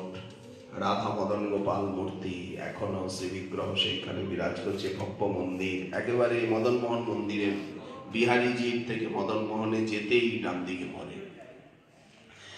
এখন মদন মোহনকে চৌবের হাতে দিয়ে অদ্বৈত প্রভু তো কান্নাকাটি করছেন। তখন আবার প্রত্যাদেশ হলো যে তুমি নিধুবনে যাও, ওখানে বিশাখার অঙ্কিত চিত্রপট, সেটি অপ্রাকৃত তুমি প্রাপ্ত হবে। নিধুবনে গেলেন, সেই চিত্রপটটি রাধারানীর পূর্বরাগের সময় বিশাখা যে চিত্রপট দেখিয়েছিল একে, সেইটি প্রাপ্ত হলেন। তারও নাম মদন গোপাল দিয়ে উনি শান্তিপুরে এলেন, এইখানে সেবা পুজো করছেন। এরপরে মাধবেন্দ্রপুরীপাদ এসে উপস্থিত হলেন, বললেন তুমি যে সেবা পুজো করছো কমলাক্ষ, ভালো কথা, তুমি দীক্ষা নিয়েছ, কৃষ্ণ মন্ত্রে উপাসনা করো কি? অদীক্ষিতের তো পূজা আচরায় কোনো অধিকার নেই। যারা কৃষ্ণ মন্ত্রে দীক্ষিত নয় তারা কি করে অর্চনা করবে? বলে না, আমি তো কাউকে উপদেষ্টা করিনি। আরেকটা কথা কমলাক্ষ, আমরা তো একা কৃষ্ণ বিগ্রহের উপাসক নই, একা কৃষ্ণের আরাধক তো আমরা নই, আমরা যুগল আরাধক। রাধারানীর বিগ্রহকে বাদ দিয়ে একা কৃষ্ণের আরাধনা আমাদের হয় না, কারণ রাধারানীকে দেখলে, রাধারানীর সঙ্গে মদন মোহন মদন গোপালকে দর্শন করলে গোপী ভাব লাভ হয়। রাধারানীকে দর্শন করলে, এই জন্য দেখবেন অষ্টসখী পরিবৃত রাধা সহ মদন গোপাল। কেন? ওই দর্শনে গোপী ভাব জাগবে, রাধা কিঙ্করী রাধা দাসী ভাব জাগবে, একা কৃষ্ণকে দেখে জাগবে না। কি করব? বলেন তুমি চিত্রপটটাও জীর্ণ শীর্ণ হয়ে গেছিল, অস্পষ্ট। মাধবেন্দ্র পুরীপাদ বললেন তুমি যুগল বিগ্রহ নির্মাণ করো, আমি অভিষেক করব, প্রতিষ্ঠা করব এবং তোমাকে দীক্ষা দেব। এই জন্যই ভগবত ইচ্ছায় এসেছি। তো মাধবেন্দ্র পুরীপাদ কর্তৃক বিগ্রহ প্রতিষ্ঠিত হলো, অভিষিক্ত হলো। অদ্বৈত প্রভুকে দশাক্ষর মন্ত্রে দীক্ষা দিলেন মাধবেন্দ্র পুরীপাদ। এই তারপরে তো উনি রেমুনার পথে চলে গেলেন, নীলাচলে চলে গেলেন। সেই চন্দন সংগ্রহ করতে এই পথ দিয়েই উনি যাচ্ছিলেন, মলয়জ চন্দন আনতে। দীক্ষা তো হলো, এরপরেও দীর্ঘদিন কাটলো। উনি একাই সবকিছু সেবা পুজো করছেন। এর মধ্যে একদিন গঙ্গার তীরে উনি বসে আছেন। তো নৃসিংহ ভাদুরী নারায়ণপুরের, উনি ওনার দুই মেয়েকে নিয়ে নৌকা করে যাচ্ছেন, শ্রী এবং সীতা। শ্রী বলছে দিদি, ও দিদি দেখ দেখ, ওই যে দেখা যাচ্ছে গঙ্গার পার যেন আলো হয়ে আছে, কি দিব্য রূপলাবণ্য। এক যুবক বসে গঙ্গার তীরে বসে সাধন করছে, দিদি দেখ দেখ। সীতা বলল আমি আগের থেকেই দেখেছি, তুই চুপ কর না। এই উভয়ের মনই আকৃষ্ট হলো। এদিকে নৃসিংহ বাহাদুরীও দেখছেন কোন সাধক পুরুষ দেদীপ্যমান, কোন বিপ্রবর। আচ্ছা ওনাকে একটু প্রণাম বন্দনা করে ওনার সঙ্গে পরিচয় নি না। ওনার নৌকাকে লাগাও দেখি, মাঝ গঙ্গায় ছিল। উনি এলেন, বন্দনা করলেন। উনি জপ করছিলেন, ধ্যান করছিলেন, নিত্যকর্ম। কে আপনি? বলেন আমি নারায়ণপুরের থেকে আসছি, আমার নাম নৃসিংহ ভাদুরী, আর এই আমার দুই মেয়ে। খুব উনি উঠে বুকে জড়িয়ে ধরলেন, আপনি বিপ্র, ব্রাহ্মণ, বিষ্ণুর সমান, পরম পূজ্য আমার। আপনি ব্রাহ্মণ, ব্রাহ্মণ তো বিষ্ণু তুল্য, বিষ্ণু সমান, ভগবান ব্রহ্মণ্য দেব। চলুন, আমার বাড়ি কাছে, এই কাছেই আমি থাকি। আমার বাড়িতে মন্দির রয়েছে, শ্রী ভগবান রয়েছেন, আপনি আজ এখানে আতিথ্য স্বীকার করুন। কিরে কিরে দিদি শীতে, দেখ লোকটা কত ভালো, দেখতেও সুন্দর, মনও সুন্দর, ব্যবহার সুন্দর, তুই তো তাকাচ্ছিলিসই না। বলে পড়াবো চুপ কর। এই মদন গোপালের দর্শনে নিয়ে এলেন। তখন নৃসিংহ বাহাদুরীকে প্রসাদ প্রসাদ পাওয়ালেন, আতিথ্য সৎকার করলেন। নৃসিংহ বাহাদুরী দেখছেন উনি একাই সবজি আমানি করছেন, একাই রন্ধন করছেন, একাই বাসন মাজছেন। তো আপনার কি কেউ জীবন সাথী নাই, জীবন সঙ্গিনী নাই? বলে ওরা বিয়েই হয়নি, বিয়েই করেননি। আপনি বিয়ে করেননি, একা কি করে সেবা সামলাবেন? এতদিন কমলাক্ষ একাই সেবা করতেন মদন গোপালের, দীক্ষা হয়ে গেছে, সব হয়ে গেছে, সাথী করেননি। নৃসিংহ বাহাদুরী বলল আমার এই বড় মেয়ে, আপনাকে দেখে, এই দুই মেয়ের মুখ দেখেই বুঝতে পারছি যে আপনাকে এরা পছন্দ করে ফেলেছে। তা আপনি এর ভিতরে একজনকে নিন, মদন গোপালের সেবার সহায়তা হবে। একা একা এত বড় বাড়িতে একা একা থাকেন, আবার দেখছি যে আপনি সবসময় শাস্ত্র চর্চা করেন। একা সম্ভব ঠাকুর সেবা করা, শাস্ত্র চর্চা করা? আবার দেখছি অতিথি অভ্যাগত লোকজন আপনার বাড়ি লেগেই আছে। এই সীতা দেবী এবং শ্রীদেবীর সঙ্গে বিবাহ হলো, সপত্নীক সেবা করছেন। অদ্বৈত প্রভু এদেরকে মহামন্ত্র দিয়েছেন, কিন্তু দীক্ষা আদি দেননি। গুরুদেবের আদেশ না হলে তো দীক্ষা দেওয়া যায় না। আচার্যের কাজটা তো সবার নয়, সাধন ভজন সকলে করতে পারেন, কিন্তু দীক্ষা শিক্ষা দেওয়া এগুলি তো গুরু আদেশ সাপেক্ষ। অদ্বৈত প্রভু ইতিপূর্বে কাউকেই কোনো মন্ত্র আদি দেননি, পড়াশোনা করান, সকলকে ভাগবত পড়ান, গীতা পড়ান, এ পড়ান। একদিন স্বপ্নে মাধবেন্দ্র পরিপাত সীতা দেবীকে দর্শন দিয়েছেন। স্বপ্নে দেখছেন এক দিব্যাতি দিব্য সন্ন্যাসী এসেছেন। এদিকে মাধবেন্দ্রপুরী অন্তর্ধান হয়ে গেছেন, অনেক বছর হয়ে গেছে। চৈত্রী শুক্লা দ্বাদশীতে তার অন্তর্ধান তিথি, মাধবেন্দ্র আরাধনা তিথি।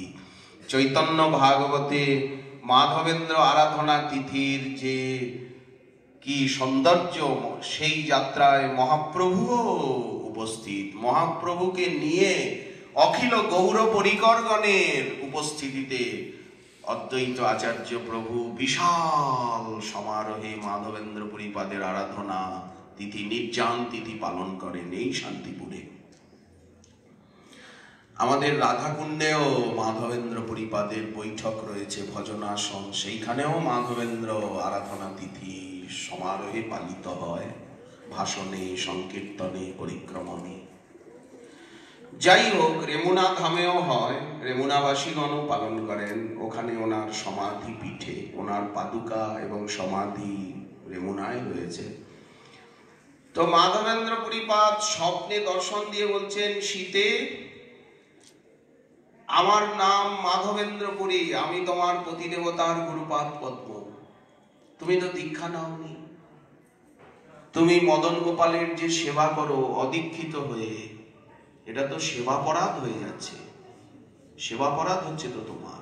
এই নাও, এসো, বা কানটা দাও, এসো আমার কাছে এসো। স্বপ্নে আমি তোমাকে দীক্ষার মন্ত্র প্রদান করছি, এই বলে দশাক্ষর মন্ত্র ওনার, এটা সিদ্ধ মন্ত্র, পরম্পরা প্রাপ্ত সিদ্ধ মন্ত্র, স্বয়ং সিদ্ধ মন্ত্র। এই বলে মন্ত্রের মহিমা, মন্ত্র দেবতার মহিমা বলে মন্ত্র কর্ণে প্রদান করেন। ঘুম ভেঙে যাবে, সকাল হয়ে গেছে।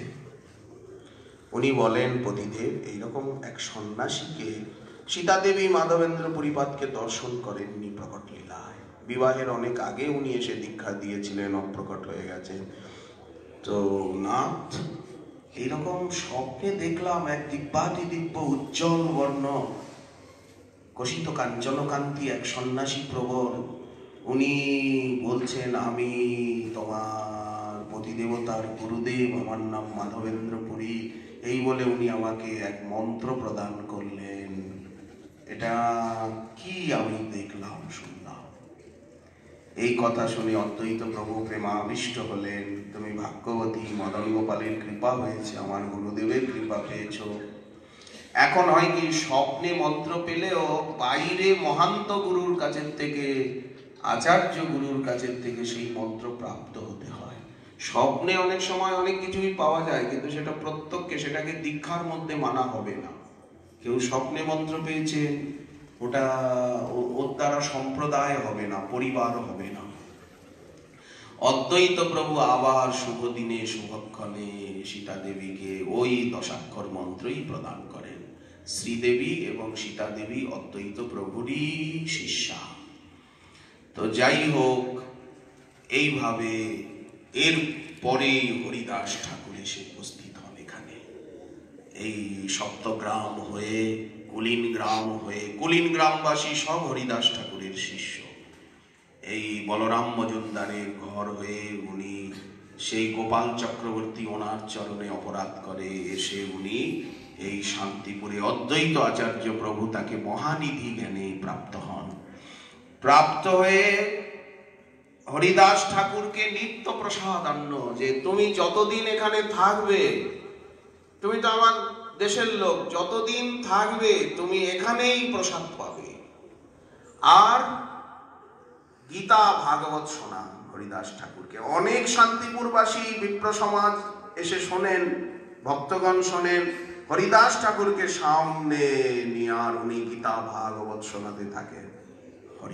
এর মধ্যে বিধর্মীরা খোল ভেঙে দিচ্ছে, বৈষ্ণবকে ধরে বেদম প্রহার করছে, করতাল কেড়ে নিয়ে গঙ্গায় ফেলে দিচ্ছে, কীর্তন করতে পারবে না, হিন্দু আনি হয়েছে। শ্রীবাস পণ্ডিত মাঝে মাঝে উনি নবদ্বীপে থাকছেন, শ্রীবাস পণ্ডিত কান্নাকাটি করছে যে আচার্যদেব কি করব, হরিনাম করতে দেবে না। এই আমার পিছনে লেগেছে, কাজীর কাছে লাগানি বান্ধানি করছে। এই চাপাল গোপাল সেদিন আমার দরজার দ্বারে কতগুলো জবা ফুল সিঁদুর ছড়িয়ে দিয়ে গেছে, মদের কলসি রেখে গেছে। কি করি বলুন না আচার্যদেব? খোল ভেঙে দিচ্ছে, এ করছে। শুনিয়া অদ্বৈত অগ্নি হেন জলে একেবারে দাঁড়িয়ে কাপড় চোপড় ছিঁড়ে ফেলে দিয়ে দিগম্বর হয়ে, আমি সেই বৈকুণ্ঠনাথ গোলকনাথকে যদি সর্বসমক্ষে নিয়ে আসতে না পারি, নাচবো গাইবো প্রকাশ্যে, তাকে নিয়ে ভক্তির প্রচার করব। যদি না পারি তাহলে নিজেই চক্র দ্বারা পাষণ্ডীর মস্তককে ছিন্ন করব। এই নানা কথা বলতে থাকেন। হরিদাস, তুমি তো 3 লক্ষ নাম করছো, তোমার ইচ্ছা কি? তুমি কি ইচ্ছা নিয়ে 3 লক্ষ নাম করো? তুমিও কি গোলকনাথকে আনতে চাও ভুলোকে? কি করে আনবো? আমি তো প্রতিজ্ঞা করে ফেললাম। ও মুকুন্দ, কি করে আনবো? হঠাৎ একটা শ্লোক পেয়ে গেলেন বিষ্ণু ধর্মোত্তরে। তুলসী দলমাত্রেণ জলস্য চুলুকেন বা বিক্রেণীতে সমাত্মানম ভক্তির্ভ ভক্তবৎসল। কৃষ্ণের জল তুলসী দেয় যেই জন, তার ঋণ শোধিতে কৃষ্ণ করেন যতন। জল তুলসীর সমকৃষ্ণের, ঘরে নাহি ধন, আত্মা বেচি করেন কৃষ্ণ ঋণের শোধন। এই পেয়ে গেছি। প্রচুর তুলসী দেব, গঙ্গা জল, 1 পত্র তুলসী 1 গণ্ডূষ জল দিলেই যখন উনি বলছেন আমি ঋণী হয়ে যাই, আমি নিজেকে তার কাছে বিক্রি করে দিই, কৃতদাস হই, তাহলে প্রচুর তুলসী গঙ্গা জল অর্পণ করব।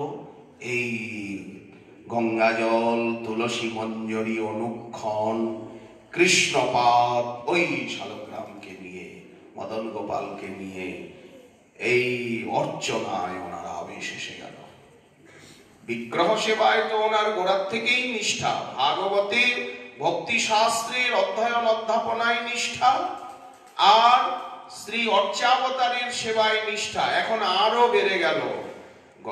গঙ্গা জল, তুলসী মঞ্জরি অনুক্ষণ, কৃষ্ণপাদ পদ্মভাবী করেন অর্পণ।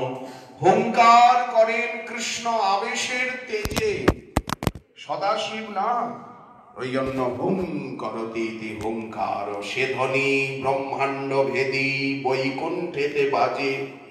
যে ধ্বনি শুনিয়া কৃষ্ণনাথ সগনে হইলা সাক্ষাৎ। ডাকে বাহু তুলি, কাঁদে ফুলি ফুলি, দেহে বিপরীত কম্প। যাহার হুঙ্কারে সুরধ্বনি তীরে, আওয়াল নাগর রাজ। যাহার পীড়িতে, যার প্রেমে, পীড়িতে বলতে প্রেমে, আওলি তুরিতে, তুরিতে মানে অতি শীঘ্র, তরিতে উদয় নদিয়া মাঝ।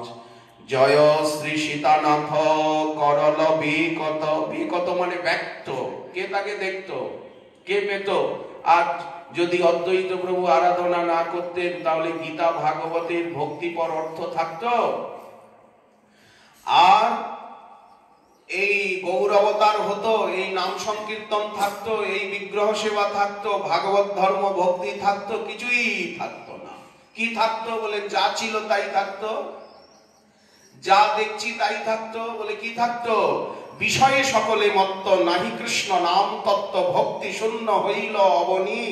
কলিকাল সর্প বিষে দগ্ধ জীব মিথ্যা রসে, নাহি জানে কে বাসে আপনি। নিজ কন্যা পুত্রোৎসবে ধন ব্যয় করে সবে, নাহি অন্য শুভ কর্ম লেশ। যক্ষ পূজে মদ্য মাংসে, নানা মত জীব হিংসে, এই মত হইল সর্বদেশ। এখনো এগুলি আছে, এখনো তো আছে। চারিদিকে তাকিয়ে এইগুলি তো চোখে পড়ে। দেখিয়া করুণা করি অবতীর্ণ হইল গৌর দেশে, কেন? ব্রজরাজ কুমার সাঙ্গ পাঙ্গে অবতার করাইব এই অভিলাষে। ওনার আরাধনায় কি হলো? নিত্যানন্দ প্রভু এলেন, সেবা বিগ্রহ, আগে জনমিলা নিতাই চা, অমিয়া করুণা ফান। নিতাই চাঁদ অমিয়া করুণা প্রেমের ফাঁদ পাতলে জীব পাখিকে ধরবে বলে চাঁদ দিয়ে নারীগণ তারে দেখিতে যায়, সবারে করুণা নয়নে চায়। দেখিয়া তার নয়ন ঝুরে, রূপ দেখি তার নয়ন ঝুরে। দেখিতে দেখিতে বারোয় সাত, ঘরে আসিবারে পরয়ে বাদ। কেহ কহে তারে কাজর করি, কেহ কহে হৃদয়ে পসরা করিয়া ধরি। কত পুণ্য কহিল ইহার মাতা, এহেন তনয় দিল বিধাতা। এত কহি কারো দুগধ ঝরে, ঝরঝর ঝর চোখেও জল পড়ছে, আর কুচমণ্ডলের থেকেও কুচাগ্র হতেও অমৃত স্রাব হচ্ছে। কেহ যায় তারে করিতে করে। আরে এখনো নারীচ্ছেদ হয়নি, সদ্যজাত শিশু, তুমি পাগল হয়ে গেছো নাকি? আরে একে কোলে, একে ছবে না, সরো না। কেহ যায় তারে করিতে করে। এসব বিকার রমণীর গণে, শিবরাম আশা করয়ে মনে। দেখুন পদাবলী সাহিত্য কি অদ্ভুত অদ্ভুত অদ্ভুত। মহাজনের এই কমলকান্ত পদাবলী, প্রেম রস এর ভিতর থেকে টপ টপ করে খরিত হয়। এই শচী মায়ের বিশ্বরূপ গুণধাম, অনন্ত ধাম, তিনি তো অদ্বৈতেরই ছাত্র। এর মধ্যে কুবের পণ্ডিতের বাৎসরিক তিথি এসে উপস্থিত হলো।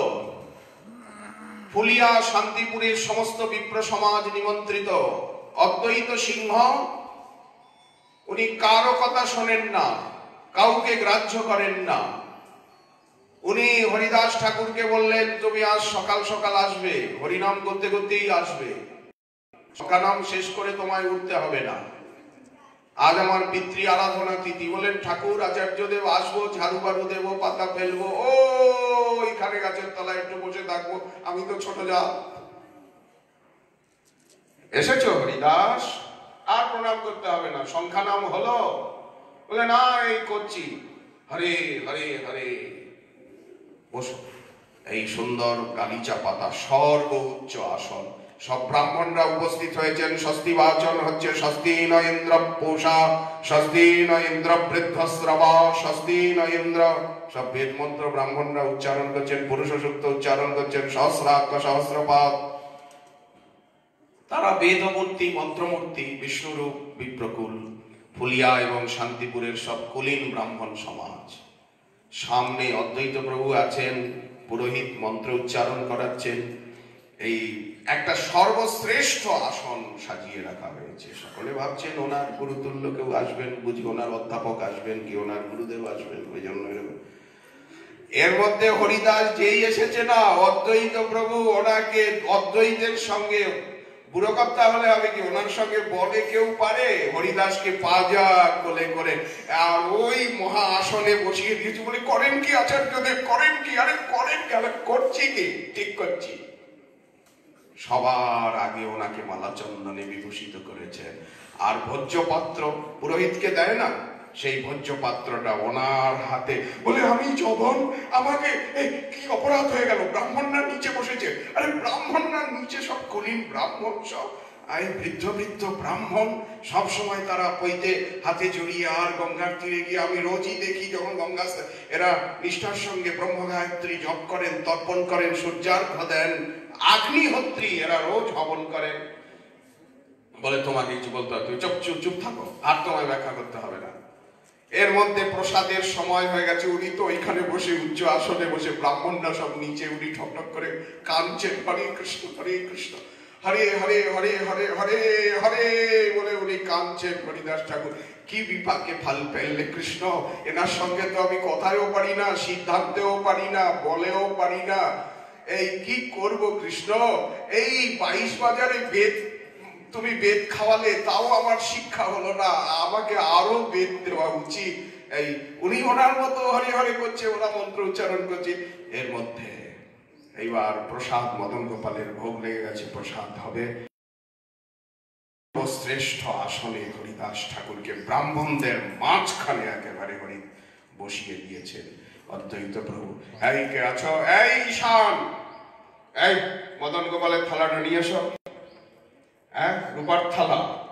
এই হরিদাস ঠাকুরের সামনে সব বাটি সাজিয়ে একেবারে এখনো ব্রাহ্মণদের পাতে পড়েনি। আরম্ভ করো, দাও, প্রসাদ আসছে। এই হরিদাস ঠাকুর কিছুতে ওখানে বসবে না, আপনি পাবেন, আমি পাতা টাতা ফেলবো সকলের শেষে। আমি তো এমনি বিকেল বেলা পাই, আমার সংখ্যা নাম শেষ হতে হতে সন্ধ্যা হয়ে যায়, ওই একবারই পাই যা পাই, আপনিই তো দেন রোজ। বলে তুমি চুপ করো, তোমাকে আর কথা বলতে হবে না, তুমি হরে হরে করো, যা কাঁদছো কাঁপছো। তুমি খাইলে হয় কোটি ব্রাহ্মণ ভোজন। তুমি যদি এক মুঠ আমার মদন গোপালের আজ প্রসাদান্ন গ্রহণ করো, তাহলে আমি মনে করব যে কোটি আমার আজ পিতার তিথিতে, আমার ঋষি পিতার তিথিতে, পরম ভক্ত পিতার তিথিতে কোটি ব্রাহ্মণের ভোজন হয়ে গেল। তুমি গ্রহণ করো, প্রারম্ভ করো। কি করবে না? এই অদ্বৈত প্রভু পাশে গিয়ে, এই ঈশান ধর, দেখি কি করে ভোজন না করে, প্রসাদ সেবা না করে। এই দেখুন, মহাপ্রভু এলেন সন্ন্যাস নিয়ে, এখানে পক্ষকাল 10 দিনের বেশি থাকলেন। সচিমা এলেন, সারা নড়িয়াবাসী এলেন, প্রিয়াজি ছাড়া সকলে ভুলিয়ে নিয়ে এলেন নিতাই চাঁদ। এখানে যে সংকীর্তন আনন্দ তরঙ্গ বইল, প্রভু এখন সন্ন্যাসী হয়েছেন। কি কহিব রে আজু আনন্দ ওর, চিরদিনে মাধব মন্দিরে। অদ্বৈত প্রভু নিজে কীর্তন করছেন, কাঁদছেন, মা কিছুতে ছেড়ে দেবেন না। সচিমা আছেন, রন্ধন হচ্ছে, দিন 10 কেটে গেল। এখানে রঘুনাথ এলেন, রঘুনাথকে মহাপ্রভু বললেন তুমি মর্কট বৈরাগ্য করো না। তারপরে প্রভু তো চলে গেলেন নীলাচলে, দক্ষিণ ভারত ভ্রমণ করলেন ইত্যাদি। আবার 1514 খ্রিস্টাব্দে মহাপ্রভু বৃন্দাবনে যাবেন। পানিহাটি হয়ে, কুমারহট্ট হয়ে, নৌকা যোগে শান্তিপুরে অদ্বৈত ভবনে এলেন। এখানের থেকে প্রভু নদিয়ায় কুলিয়ায় গেলেন, বিদ্যা বাচস্পতির ওখানে থাকলেন। দেবানন্দ আচ্ছা, এইভাবে চলতে চলতে রামকেলিতে গেলেন, কানাইয়ের নাটশালায় যাওয়া হলো না, সনাতনের প্রহেলি শুনে আবার এলেন। ওই অচ্যুতানন্দ সেদিনই বলছিল যে বাবা কি বললে, 14 ভুবনের গুরু চৈতন্য গোসাই, তার গুরু কেশব ভারতী, ইহা কোন শাস্ত্রে নাই, কলি হয়েছে, তোমার বুদ্ধি গেছে। এই অচ্যুতানন্দ জ্যেষ্ঠ পুত্র, ইনি গদাধর পণ্ডিতের শিষ্য, চির অকৃতদার। এই মাধবেন্দ্র আরাধনা তিথি এলো, আর তো প্রভু আসেননি কোনদিন প্রকট লীলায়। এই গৌরমণ্ডলে শেষ আসা, একবারই এসেছেন সন্ন্যাসের পর 1514 খ্রিস্টাব্দে, যাওয়ার সময় একবার, আবার আসার সময় একবার। ওই রঘুনাথকে ফিরিয়ে দিলেন, পথে চাপাল গোপালকে কৃপা করলেন, দেবানন্দ পণ্ডিতকে কৃপা করলেন, দেবকীনন্দন দাস নাম হলো। বৈষ্ণব বন্দনার প্রথমেই সে কথা আছে। তারপরে এই অদ্বৈত প্রভু প্রত্যব্দ যাচ্ছেন, জগদানন্দ আসছে প্রতি বছর। এইভাবে 18 বছর কেটে গেল। 18 বর্ষ প্রভুর নীলাচলে স্থিতি, স্থির ভাবে গমনাগমনে 6 বছর। শেষে জগদানন্দের মুখে প্রভুর এই বিরহ দশা শুনে আর ওই প্রহেলি, বাউল রে কহিও লোকে হইল বাউল, বাউল রে কহিও হাটে নাবিকায় চাউল, বাউল রে কহিও ইহা কহিয়াছে বাউল, বাউল রে কহিও কাজে নাহি আউল। এই মহাপ্রভুর অন্তর্ধান লীলা। এর মধ্যে কৃষ্ণ মিশ্র, বলরাম মিশ্র স্বরূপ, জগদীশ বলরাম, এদের জন্ম ইত্যাদি, এদের লীলামৃত। মহাপ্রভুর অন্তর্ধানের পর কৃষ্ণ মিশ্র আদি এরা জন্ম নিয়ে। আচ্ছা, গোপাল, যাই হোক, গোপাল যে গুন্ডিচা মার্জন লীলার দিন কীর্তন করতে করতে গোপাল মূর্ছিত হয়ে পড়ে গিয়েছিল, সে কথা চৈতন্য চরিতামৃতে রয়েছে। অচ্যুতানন্দের কথা তো আছেই। এই সেই বংশ চলছে, সেই মদন গোপালের সেবা, সেই রাধারমণের সেবা, দোল গোবিন্দের সেবা, রাধা মদন মোহনের সেবা, শ্রী শালগ্রামের সেবা। এই বংশে কত কত বিদগ্ধ জগৎপূজ্য আচার্য প্রভুপাদগণ জন্ম নিয়েছেন এই শান্তিপুরে। ইতিহাসের প্রেক্ষাপটে তার ভিতরে বিশেষ বিশেষ কিছু প্রভুপাদের নাম আজও লিখিত রয়েছে, আর কিছু নাম আমরা জানিও না। 500 বছরের রাজকথা কতটুকু কে জানে? কত লক্ষ কোটি মহাপুরুষ এসেছেন, গৌরাঙ্গগণ এসেছেন, কত আনন্দ উৎসব হয়েছে, কত সাধক, কত সিদ্ধ, কত নিত্য সিদ্ধ, তাদের লীলাভূমি এই শান্তিপুর। ভাগবতের অমর ব্যাখ্যাতা প্রভুপাদ রাধা বিনোদ গোস্বামী এই শান্তিপুরেরই তো। প্রভুপাদ বিজয় কৃষ্ণ গোস্বামী এই শান্তিপুরেরও তো। প্রভুপাদ রঘুনন্দন গোস্বামী, প্রভুপাদ রাধিকানাথ গোস্বামী, কত কত প্রভুপাদ। সকলের নাম তো এই মুহূর্তে বলা সম্ভব নয়, সমীক্ষা সাপেক্ষ। আর কত কত ভক্ত এসেছেন। এ তো মহাপ্রভুর নিত্যলীলা ধাম, অদ্বৈত প্রভুর নিত্যলীলা ধাম, অচ্যুতানন্দ প্রভুর নিত্যলীলা চলছে, কৃষ্ণ মিশ্রের স্বরূপ জগদীশ বলরামের গোপালের নিত্যলীলা, অদ্বৈত বংশাবতংশ প্রভুপাদগণের নিত্যলীলা। আমাদের সম্প্রদায়ে সর্বোচ্চ সত্তা হচ্ছে, আমাদের সম্প্রদায়ে জগৎগুরুর সর্বোচ্চ সত্তা হচ্ছে নিত্যানন্দ বংশ এবং অদ্বৈত বংশ। এরাই হচ্ছে সম্প্রদায়ের সর্বোচ্চ সত্তা। এদেরকে সাধকও দেখা হয় না, সিদ্ধও দেখা হয় না। এই দেখুন, প্রভু সন্তানদেরকে আপনি সাধকও বলতে পারবেন না, সিদ্ধও বলতে পারবেন না। সিদ্ধ যারা তারা তো সিদ্ধ বাবা ভজন করে সিদ্ধ হয়ে গেছেন, ভগবত সাক্ষাৎকার পেয়েছেন, প্রেম পেয়েছেন। কিন্তু গোস্বামী প্রভুদেরকে না তুমি সাধক বলতে পারবা, না সংসারী বলতে পারবা। সাধক বললে অপরাধ হবে, অন্যের সঙ্গে সমান করে দিবে। সিদ্ধ বললেও অপরাধ হবে অন্যের সঙ্গে, কারণ সিদ্ধ সিদ্ধ নিত্য সিদ্ধগণ এনাদের চরণ বন্দনা করছে, সিদ্ধগণ কর্তৃক বিবন্দিত। এবং সিদ্ধ জগন্নাথ দাস বাবার গুরুদেব তো নিত্যানন্দ বংশের গোস্বামী। সিদ্ধ গৌর কিশোর দাস বাবার দীক্ষা গুরু পদ্ম হচ্ছেন নন্দ কিশোর দাস গোস্বামী, তিনি অদ্বৈত বংশজ। রাজর্ষি বনমালী রায় বাহাদুরের দীক্ষা গুরুদেব, তিনিও রঘুনন্দন গোস্বামী, এই অদ্বৈত বংশজ। ইতিহাসের থেকে বার করা যাবে অদ্বৈত বংশের কারা কারা হয়েছে। তো তাদেরকে কি, গোস্বামী প্রভুদেরকে কি দৃষ্টিতে দেখা হয়? সাধকও দেখা হয় না, সিদ্ধ দেখা হয় না।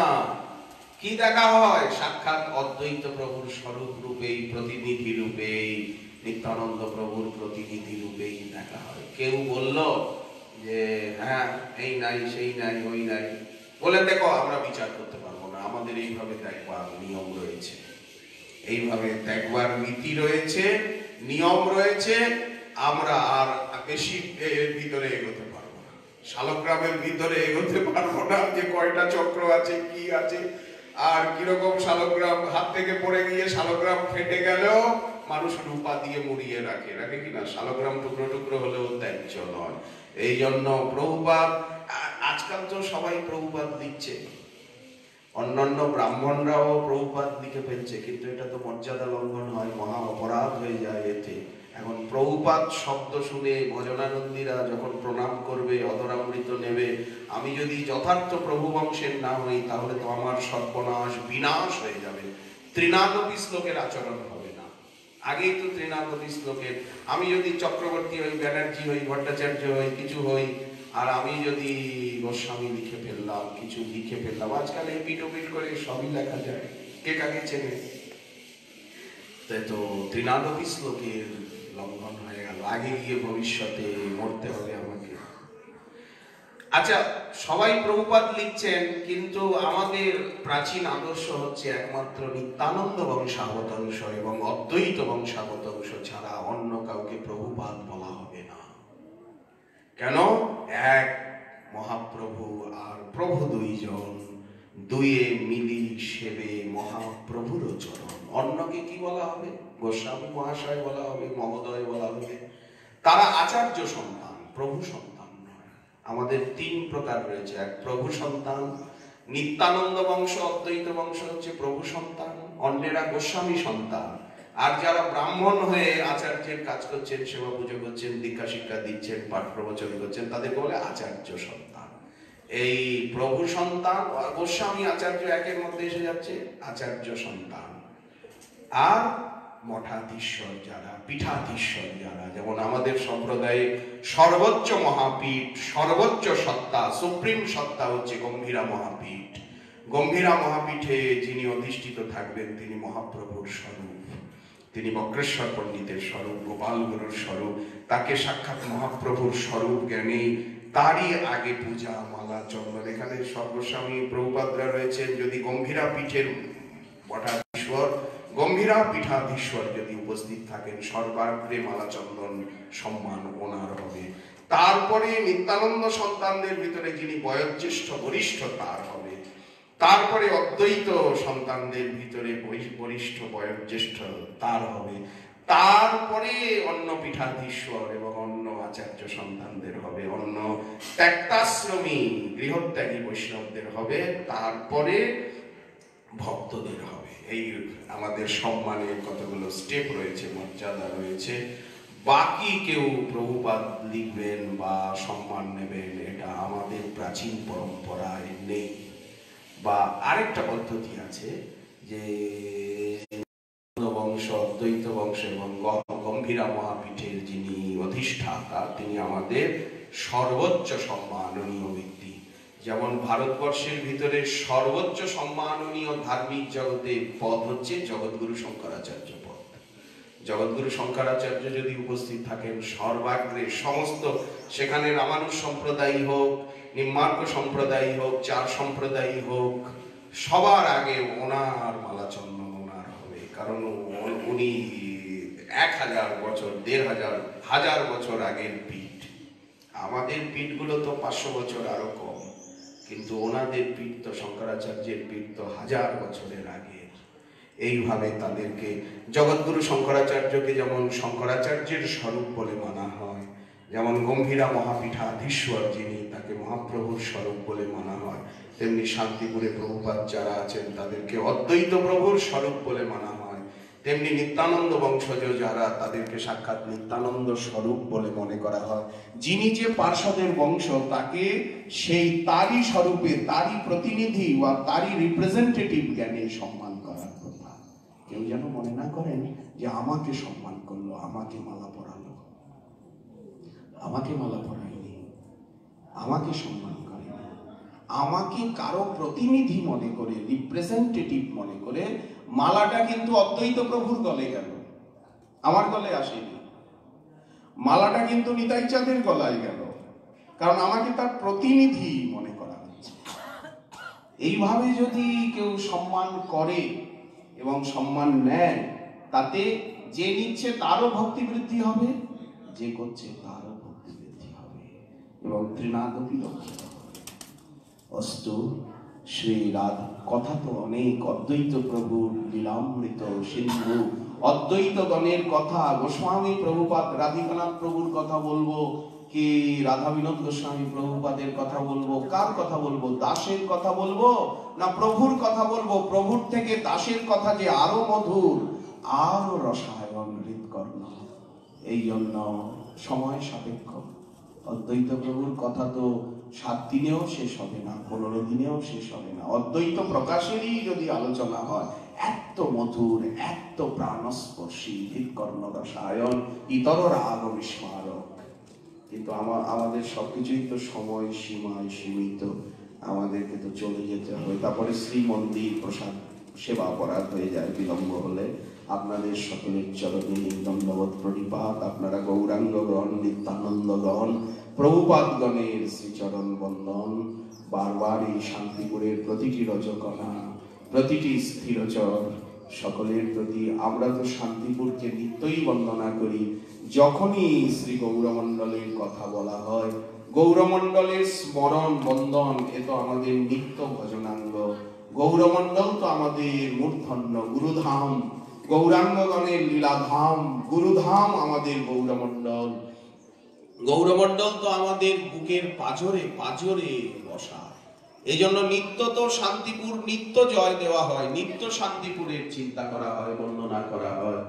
এই জন্য আমাদের নিত্য আরাধ্য এই ভূমি। এই ভূমির প্রতিটি রজকণা মহাভাব রসে সিক্ত, গৌর প্রেমে সিক্ত, গৌর করুণায় সিক্ত। প্রতিটি রজই অদ্বৈত প্রভুর এবং অদ্বৈত গণের, অখিল গৌরাঙ্গ গণের মহাপ্রভুর চরণ রজ এই ভূমি। অতএব এই ভূমিকে বারবার বন্দনা, বারবার কামনা যে তুমি তো প্রেমের মহাসাগর, ভক্তির মহাসাগর, কৃপা করে এক বিন্দু শ্রদ্ধা ভক্তি দাও। সেই একদিন আর আজ একদিন, এ কথা বললেও হবে না। আজও প্রেম আছে, আজও ভক্তি রয়েছে, তা না হলে আপনারা উপস্থিত হলেন কেন? আজও এখানে প্রেমের বন্যা, আজও কন্যার বন্যা। বারবার প্রণাম বন্দন।